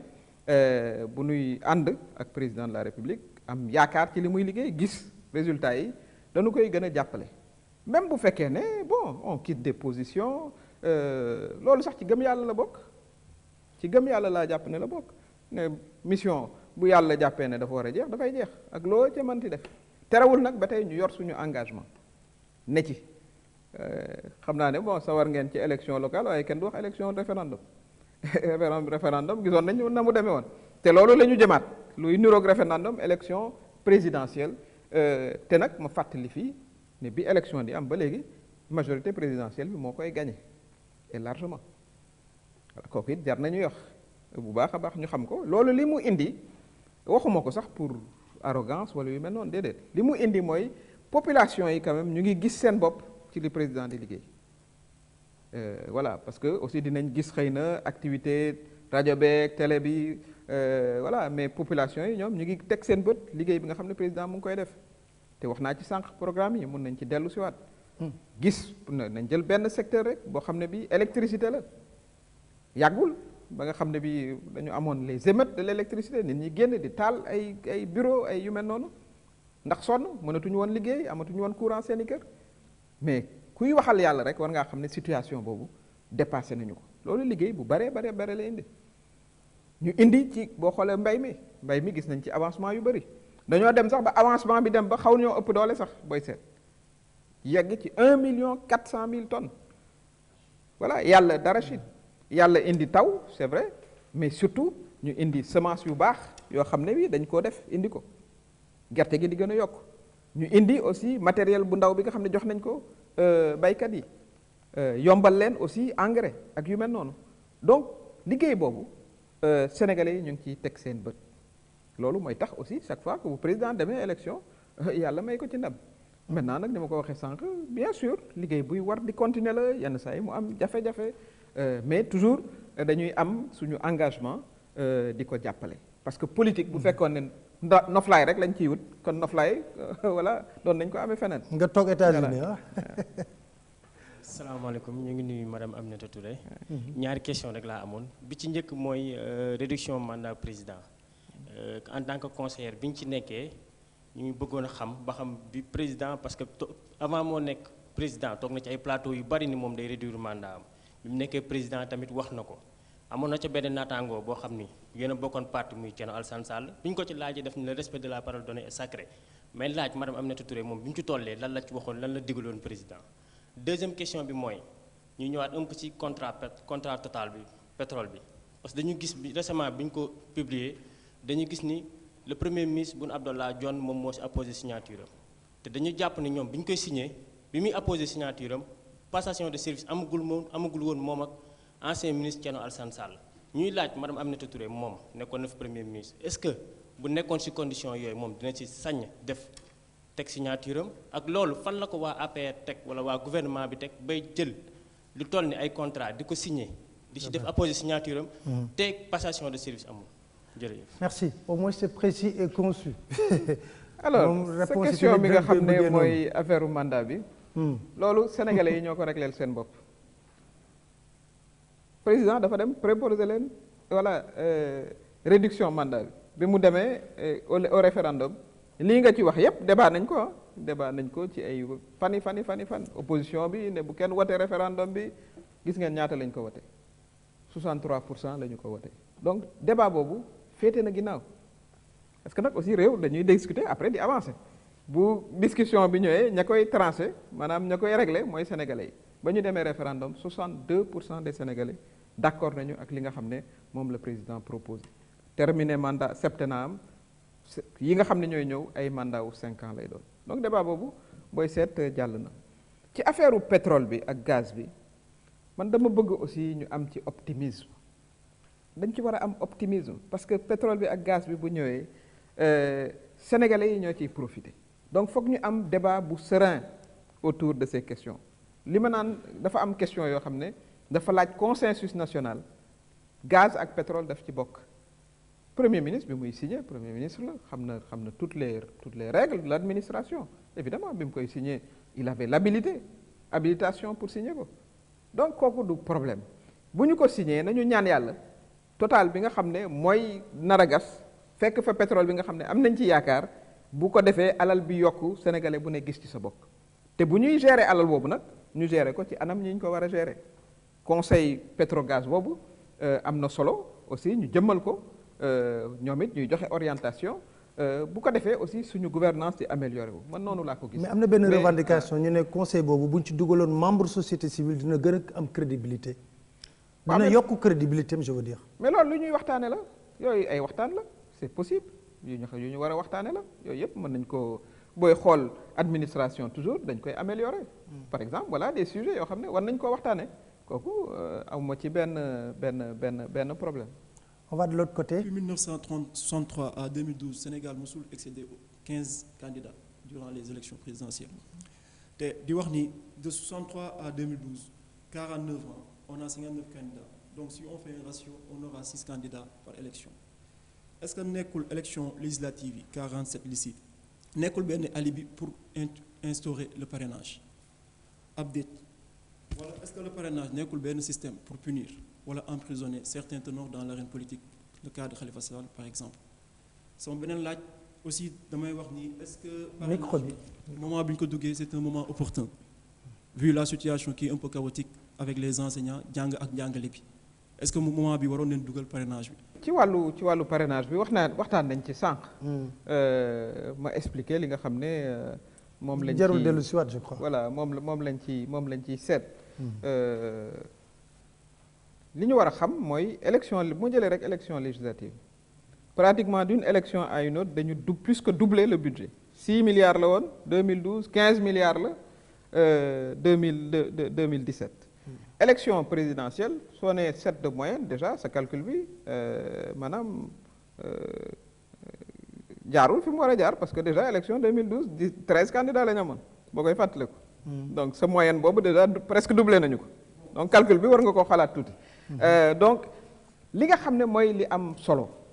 mooy aussi ñu jëmmal candidats yi dafa am solo du sax rek question nombre problème la. parce que foog nga gérer processus bi foog nga imprimer ay bulletins nangam waaye jëmmal aussi candidats yi parce que démocratie il faut nga jox ko àq bi nga xam ne moom la am du ku jóg rek ne dama bëgg a nekk président de la république loolu mënul nekk parce que da ngay jiite nag ay milliards ay millions de sénégalais dizaines de millions de sénégalais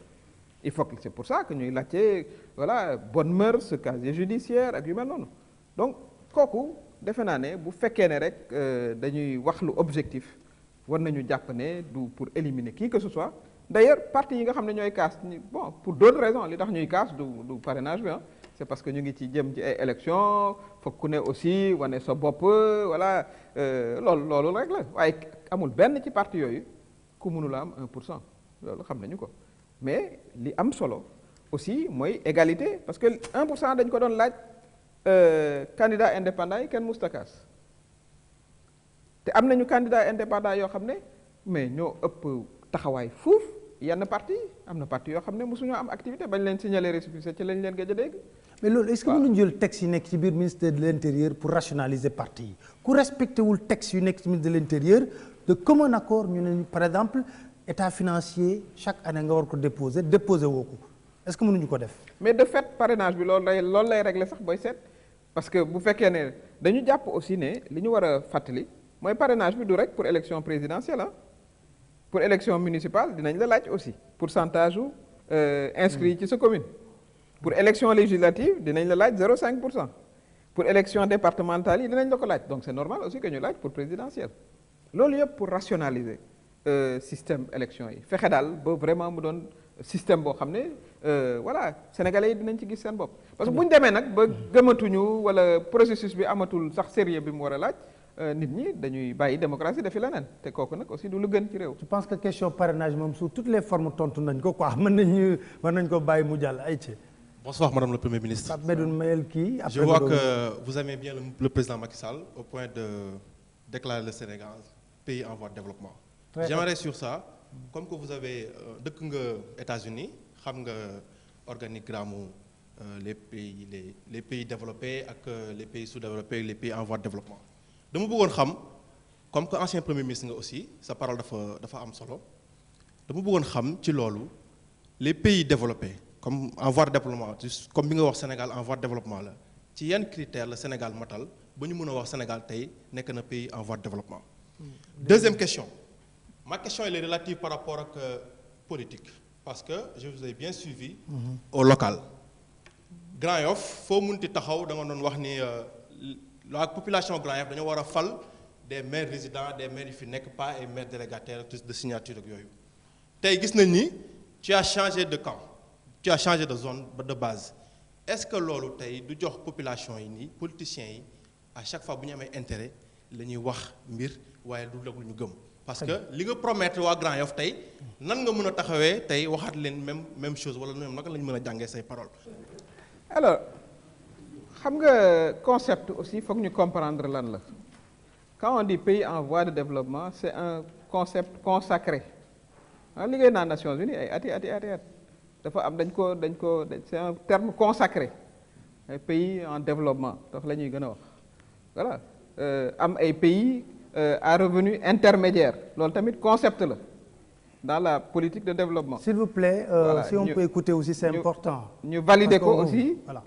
Ci wàllu voilà quand même def naa plus de 25 ans aux Nations Unies. Ça c'est des concepts yoo xam ne inventé wu ma ko fa la ne. leneen li nga xam ne moom nga wax mooy politique c'est dynamique ah amul obligé les gens peuvent voilà choisir fi nga xam ne fa la ñu war bëgg a militer politiquement kooku amul gisuma ci benn difficulté Grand Yoff mu continuer fa am voilà ay xarit ay mbokk et cetera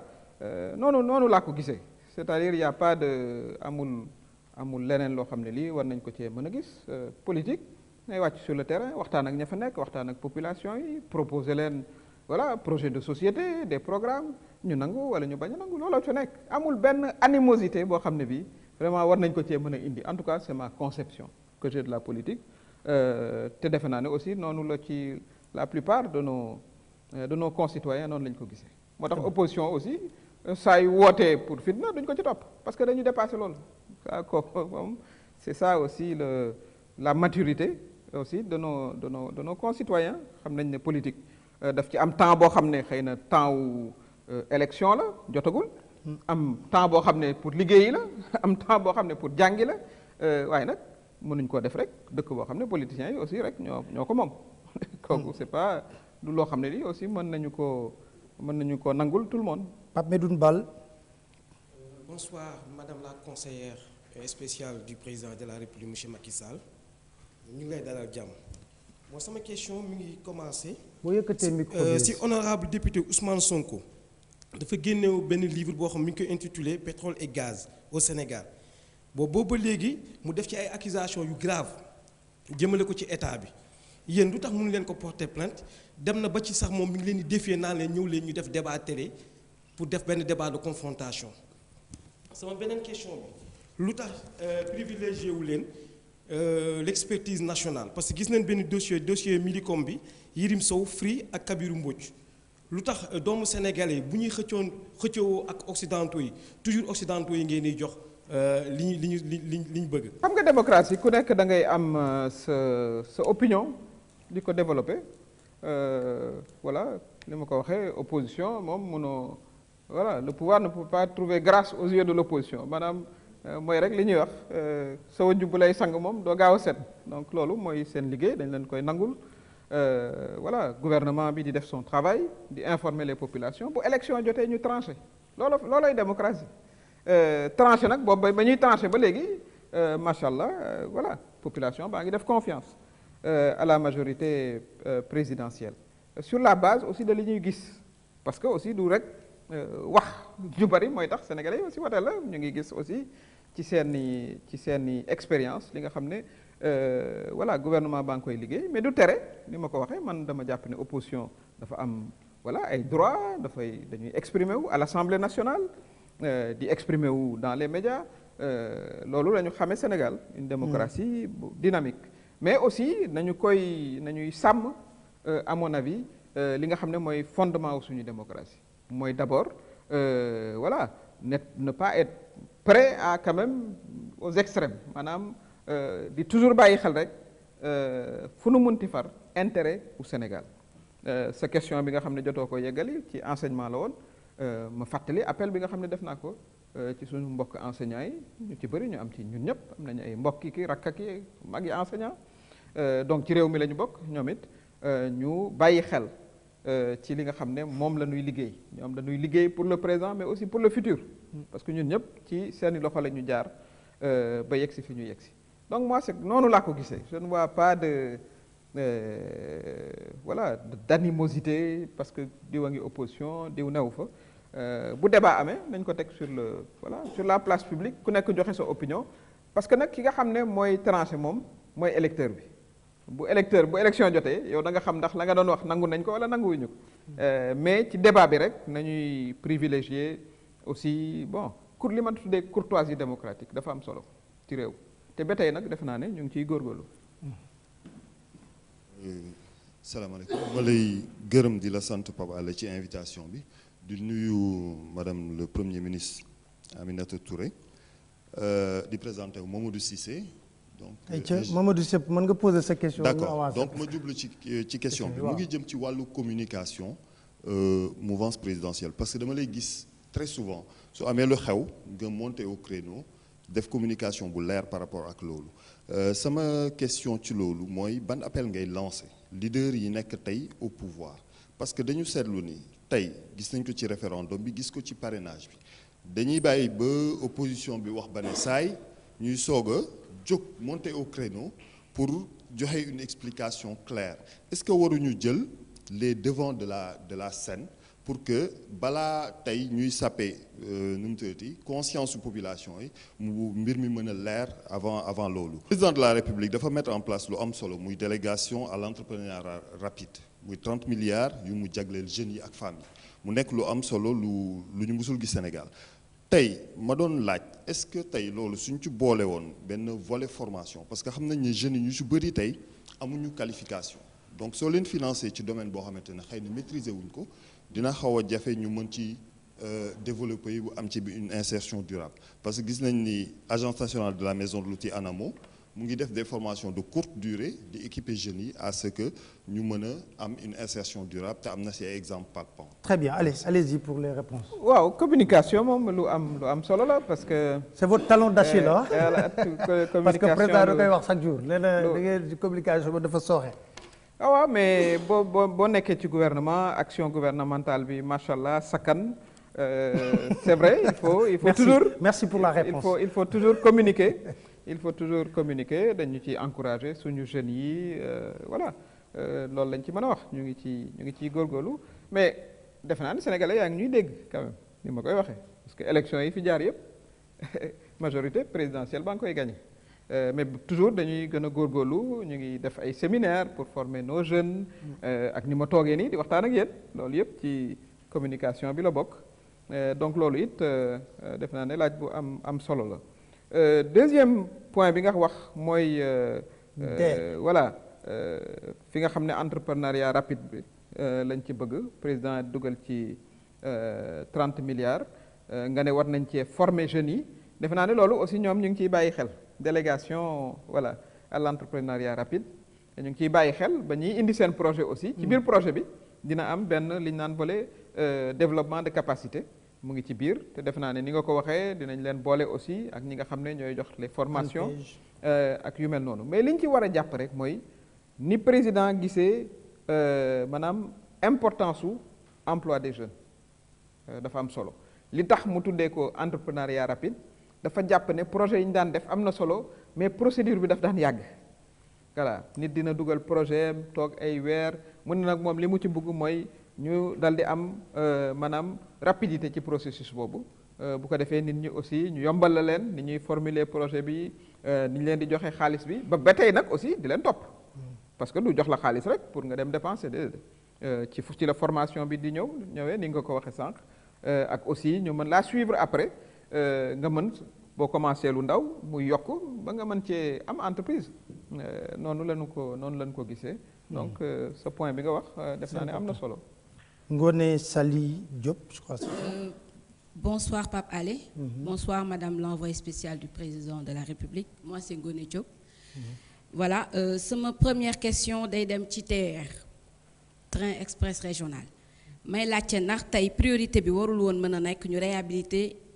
le chemin de fer dans son intégralité. Deuxième question bi nag avant ma koy poser damay préciser rek Madame Aminata Touré que les dernières élections à Grand-Yoff ce sont les élections législatives. D'accord. Voilà, donc foofu moom le candidat Khalifa Sall il a gagné dans son bureau et dans son centre. Maintenant ma deuxième question je l'adresse à la femme, à Mimi Touré, Madame Aminata Touré en tant que femme. Non pas femme politique mais on va dire femme mère, censée être une mère pour la République. da nga wax sànq ni éducation dafa nekk question boo xam dafay traverser l'ensemble des on va dire des sensibilités et que dafa nekk lu am importance waaye Olof Njaay day wax ni balaa nga naan naam nekk fa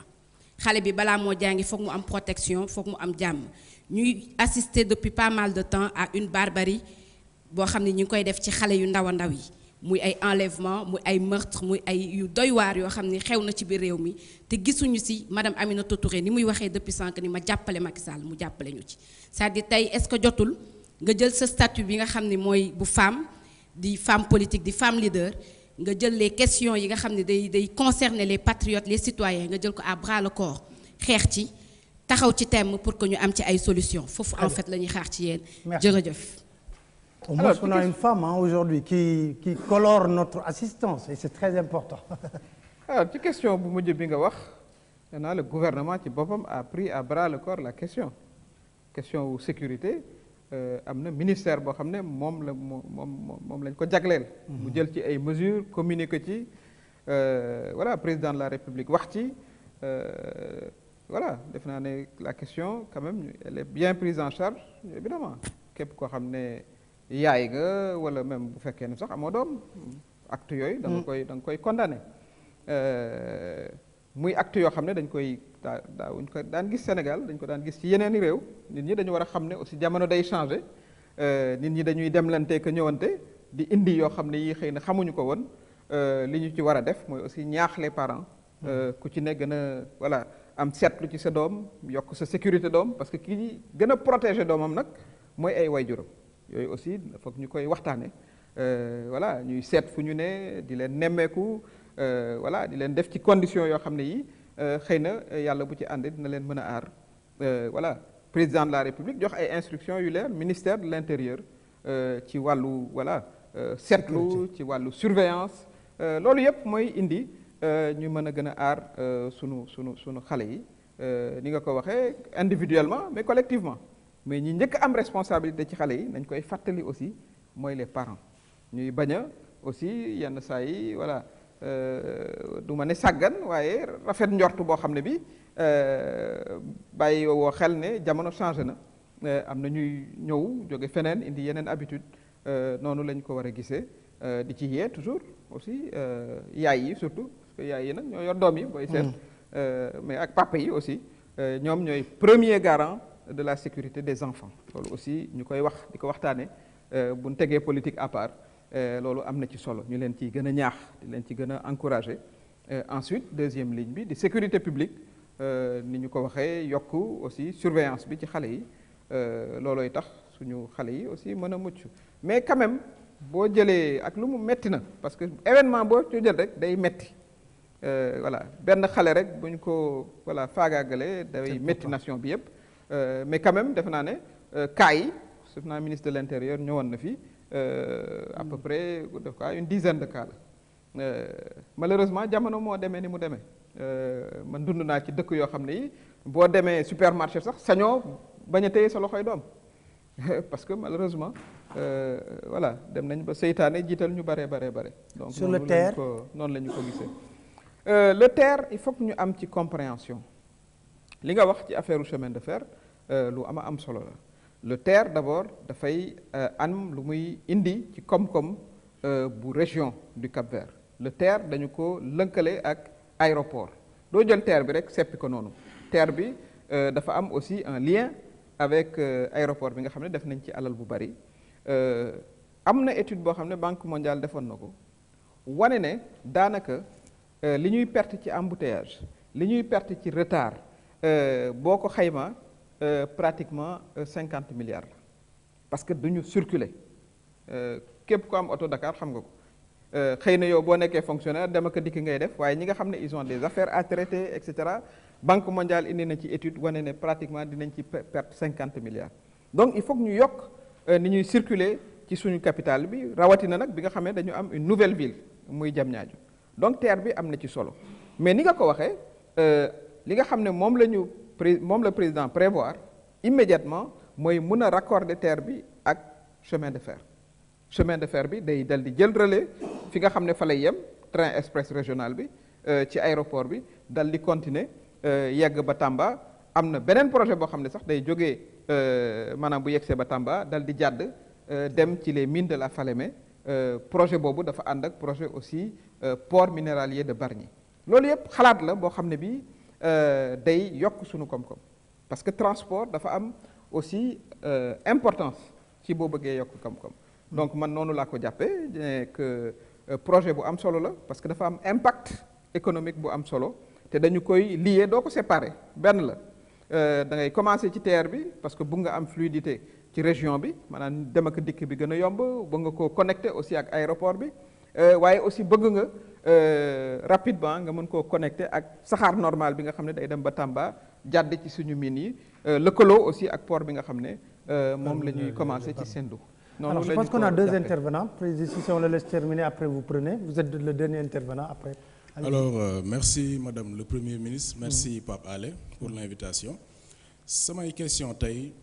dama jàpp ne mënuñoo toog fii te waxuñ ci 200 milliards yi. Donc on va vraiment détailler les choses. Alors vous aviez eu à dire que en 2013 l'État du Sénégal avait recouvré 5 milliards ci Jaber, Abbas Jaber.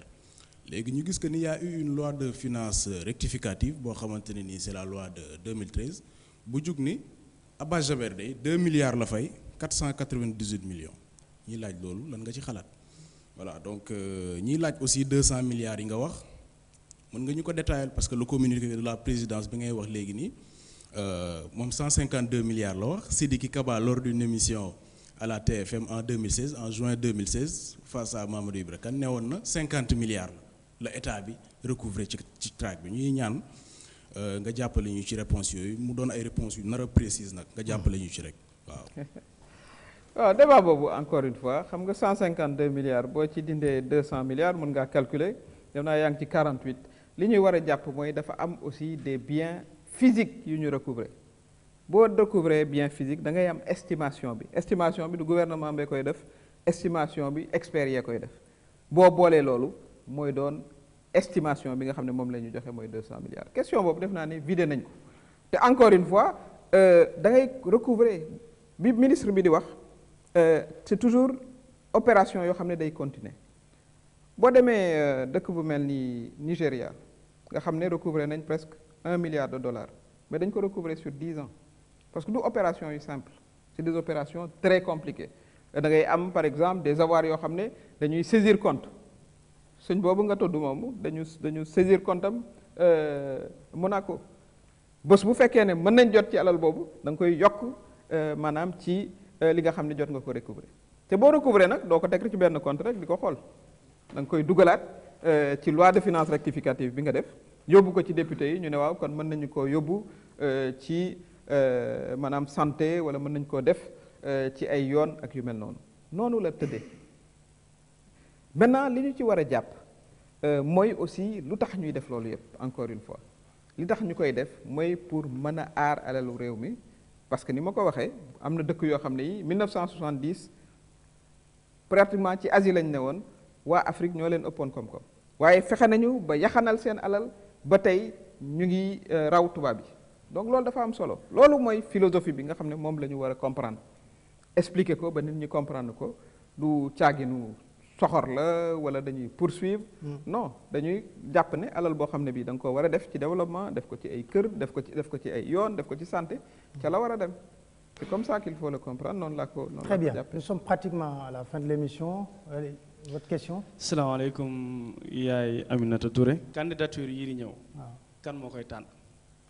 su fekkee parrainage dañ jëm parce que dafa mel ni la loi et le décret d'application c'est déjà promulgué kan moo koy tànn si on sait que DAF moo yor fichier national et ñu jël jurisprudence législative yi mujj la candidate de Paris bi nga xamante ne bi mu ñëwee ci bureau voté wul parce que son nom ne figurait pas sur la liste bi waa PDS dugalee recours bi au niveau du conseil constitutionnel dafa jël fichier wu DAF jël fichier Sénat jël fichier bi ñu jox opposition bi conseil constitutionnel ne son nom est bel et bien sur la liste donc kon opposition bi mu yoroon baaxul Sénat bi mu yoroon baaxul donc kan mooy tànn suñu candidat bii di ñëw deuxième question ma def ko question économique ñu tey si suba ma déglu RFM ñu ne la famine guette le nord au Sénégal Maintenant, à quand une croissance à 2 points? Si on sait que notre éducation est en lambeaux, la santé bat de l'aile, il faut que nous ayons 30 et quelques années pour daw ci stage si suñu entreprise yi, et maintenant ñu ñuy wax tey ci suba que la famine guette le Sénégal. Merci. Merci. Alors def naa ne benn électeur nga wax ci presque à l'époque 4 millions et candidate elle est candidate, donc elle devait pas voter, elle Voilà. devait pas, la liste devait pas être valable. Merci. Voilà. Donc xam nga ci élection sax yu mel noonu day am parce que œuvre humaine la doomu aadama lu muy def toujours mu am imperfection mais li ëpp solo mooy lan la loi bi prévoir. Loi bi prévoir na nga am li nga tuddee délai de recours maanaam nga dem ci conseil constitutionnel. ne d'accorduma conseil constitutionnel dal di rectifier. Noonu la nar a demee aussi ci parrainage bi. On n'a pas encore défini les modalités. Voilà, mais est-ce que on va aller vers encore des discussions avec toute la classe politique pour ñu mën a xam modalités yi nan lay demee. Man de noonu laa ko souhaité loolu laa ko souhaité loi bi moom voté nañu ko maintenant modalité d'application yi parce que loi d'application lay doon du doon décret d'application kenn signéwul décret d'application au moment où on parle yooyu aussi di ko wax muy correspondre ak li am dafa am solo n'est-ce pas d'accord nañu voilà donc loi d'application boobu il faut que ni nga ko waxee opposition ñëw toog je pense que mooy tax voilà difficulté yi nga xam ne jotoon nañ ko am ci yenn cas yi ñu waxtaan ba dépassé ko man en tout cas loolu mooy suma souhait pour que ni nga ko waxee ñëpp toog ñu waxtaane ko. Alors sur la situation économique.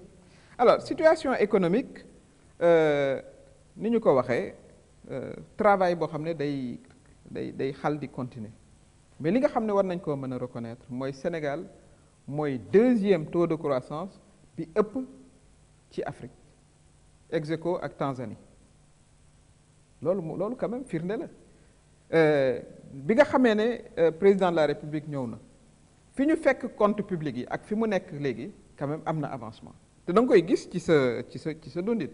muy ci wàllu maîtrise de l'inflation maanaam njëg yi ñu dem ci sax bay wàññi ay njëg loolu mosu fi woon a am loolu it aussi ci ay effort économique la yooyu yëpp quand même li mu wane mooy boo xoolee muy ci zone UEMOA bi daanaka ci 2 meilleurs performants yi lañ bokk ci zone Afrique bi 54 pays ñoo ngi nekk 2e ex aequo ak Tanzanie kon ñu ngi góorgóorlu quand même sur le front économique mais dañu war a continuer di góorgóorlu parce que li ma wax sànq pays en développement voilà noonu la demee c'est des efforts cumulatifs amul beneen terme boo xam ne moom ngay utiliser nga wax en voie d'émergence en voie de développement et cetera yooyu yëpp ay efforts yoo xam ne day continuer doo rek bàkku taxaw ne waaw li ma def déedéet da ngay toujours continuer li tax aussi ñu am taux de croissance yooyu wax naa ko sànq mbay mi aussi ni mu avancé am na ci solo am na ci yeneen secteurs yoo xam ne yi aussi xëcc nañu croissance bi mais aussi assainissement compte public yi mooy li may wax sànq dañ daan avant dépenser loo xam ne amuñu ko woon mooy déficit bi ñuy ñëw déficit bi ñu fi fekk pratiquement 6,5 déficit la alors que ñu ngi lay laaj ci zone UEMOA bi na nga am 3%. Voilà ñuy rationaliser jël ci ay mesures pratiquement ay 20 milliards de téléphones lañ doon am ñu wàññi ko muy ay voilà 10 par moitié première classe ñu bàyyi ko pour ministres yi donc def nañ ci ay actions yoo xam ne yi après gis nañu ko ci suñu koom-koom xaalis boobu nga xam ne jot nañ koo économiser moo indi ñu mën a financer programmes sociaux yi bourses familiales yi yooyu suñu xaalis bu bopp lañ koy financer du xaalisu bitim réew du emprunt boo xoolee aussi li ñuy def ci CMU bi maanaam fexe ba ku nekk mën a am assurance maladie loolu aussi ci suñu budget lañ koy defee parce que dañu rationaliser maanaam defaraat compte yi yemale suñu dépense ba nga xam ne dinañ ci mën a am économie yoo xam ne dinañ ko def ci programme yi nga xam ne ci askan wi la jëm loolu dañ ko war a continuer loolu nag dafa war a ànd aussi ak bonne gouvernance. Très bien. Le dernier intervenant, très rapidement pour votre question. Mohamed Dia, citoyen sénégalais. Mohamed, ta question. Bonsoir Pape Alé. Merci de m'avoir invité à participer. Bonsoir à tous. Madame le Premier ministre, lan mooy sa ressenti par rapport à Amadou Ba, tête de liste, injustice boobu, parachutage boobu. xam nga histoire politique nag Sénégal taxawul 2014 quand même. Ni ma ko waxee 2 ans après. En réalité, je comprends sa question. Il veut dire le fait que ñu ne woon ku perte élection locale da ngay dem ñu xëy suba teel ñu parachuté à Dakar quelqu'un mu bëgg a nekk le patron de Dakar en l'occurrence le ministre de l'économie et des finances. Je pense que voilà la question. Oui, non, mais il a parlé quand même des élections de 2014, Pape Alé. Oui, 2014, non, mais il a dit que tout le monde avait perdu. Après, ils ont parachuté quelqu'un peut-être qu'il n'est pas plus méritant que vous. Oui, bon, mais d'abord, il faut commencer par le constat. Le constat, c'est qu'ensuite, il y a eu des élections en 2016 de référendum qu'on a gagné sur l'ensemble de Dakar. Ensuite, il y a eu des élections législatives qu'on a gagné aussi sur l'ensemble du département. N'est-ce pas, madame? Hein? Voilà, donc lolo, moi, la situation. Mais vous savez, politique, mënoo ko def rek une affaire personnelle. Lu ko may doo ci yàgg. Loolu aussi pour ñi nga xam ne dañu ne ci politique naan mën a dina la indi sax ci position yoo xam ne xëy na di nga ko rëccu. Ça dépend nag ci ku ne li tax ngay politique ni ma ko waxee sànq. Politique bu fekkee ne aussi bon sa bopp rek nga ci gis sa intérêt bopp xëy na bon boo jotul li nga bëgg a am voilà di nga gedd di nga defi leneen loo défendroon tey nga dem ne baaxatul non je pense que dafa laaj aussi li tubaab naan endurance dafa laaj aussi persévérance dafa laaj aussi sa conviction nga mën cee dëgër mën cee taxaw bu méttee aussi nga muñ voilà continuer ce combat continuer discuter ak population yi continuer les convaincre mooy tax nit gañewul woon après mu gagné damay jël ku mel ni président Abdoulaye Wade ñaata élection la dem avant muy doon président de la République ñaata yoon lañ ko dóor ca Kébémer ga mu dëkk ñaata yoon mais mu continuer di persévérer ba nekk président de la République et c'est comme ça président Macky Sall mais dañ ko génne woon Assemblée nationale voilà amatul woon dara mu continuer gëm li muy def voilà ba tey yàlla yóbbu ko fa mu war a yegg dafa laaj aussi boo nekkee ci activité bu nekk politique nga mën a am mën a muñ mën a continuer li ngay def mën a continuer waxtaan ak les Sénégalais ba convaincre leen parce que nag dama jàpp ne politique constance daf ci am solo voilà waaye gisuma ci sama bopp rek voilà intéressé tuma wala xëpp naa ci suuf te yow ba ngay toog ca ndomba tànk ga yaa nga doon voilà rafetal la ñuy liggéey en tout cas man gisewuma ko noonu li ëpp solo mooy ci suñu parti ñu continuer voilà dem waxtaan ak sénégalais yi ni ma koy defee tey nangu question yi nangu aussi bu amee difficulté aussi ñu nangu ne difficulté mën na am mooy li nga wax sànq am na ku ko wax sànq ne way y a des zones yoo xam ne am na voilà ay difficultés alimentaires c'est pas la famine ça c'est loolu lañ bind ci rapport bi voilà parce que mën nga am zone yoo xam ne quand même il y a des zones de tension xëy na en termes alimentaires moo tax ñu indi sax la commission à la sécurité alimentaire parce que daf ci am zone yoo xam ne xëy na ci wàllu suuf si du nangoo ni yeneen zone yi di nangoo dañuy seen période de soudure day gudd voilà loolu noonu lay demee état bi aussi ñëw en termes d'appui ak yu mel noonu yooyu ay difficultés yoo xam ne war nañ ko mën a dépasser dem ba suñu koom-koom ñu am une autosuffisance complète te ñu ngi ciy liggéey c'est comme ça que man la gisee mbir yi. Merci beaucoup Madame Aminata Touré. Je pense qu'elle mérite des applaudissements. Elle s'est prêtée au jeu parce que c'était pas évident de se prêter à ce jeu parce que de questions-réponses qui viennent de partout ñu la ci sant di la gërëm ci li nga xam ne nangu nga ko ñëw toog janoog tamit une représentation laay wax du Sénégal du ñëpp mën a ñëw pour poser leurs questions. di sant di beneen yoon nag da nga yokk soxna yi parce que. mais soxna yi damay préciser parce que loolu du ci man parce que boo xoolee mën naa joxe grille ñu envoyé question yëpp mais da nga ciy gis ñaari jigéen moo ci amoon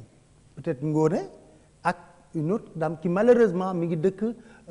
je pense Kaolack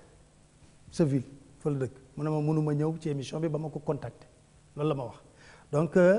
malheureusement dëkkul gi mais suñu sañoon jigéen ñi di ñëw di participer comme yow ñu ngi koy defee ci wàllu politique. non da nga leen di fekk fa ñu nekk am ñu ngi ci groupement yi ñu ngi ci association yi ni jeunes yi nekkee ci ASC yi boo leen fekkee fa ñu ne rek. mais ñi ngi ci ASC yi mais fekkuma leen ci ASC yi d'accord donc merci beaucoup Aminata Touré donc di leen sant di leen gërëm bu baax a baax yéen tamit yéen ñi ñoon participer ci émission bi di sant di gërëm mbokk téléspectateurs yi di leen dig daje seen beneen émission carte sur table ak beneen invité. bii nag defe naa opposition bi mooy ñëw parce que pouvoir a ñëwoon bii di ñëw moom xaw ma kan mooy ñemee ñëw fii ci opposition bi mais opposition moo war a ñëw tamit indi ay leeral pour askanu Sénégal di leen sant di leen gërëm bu baax a baax.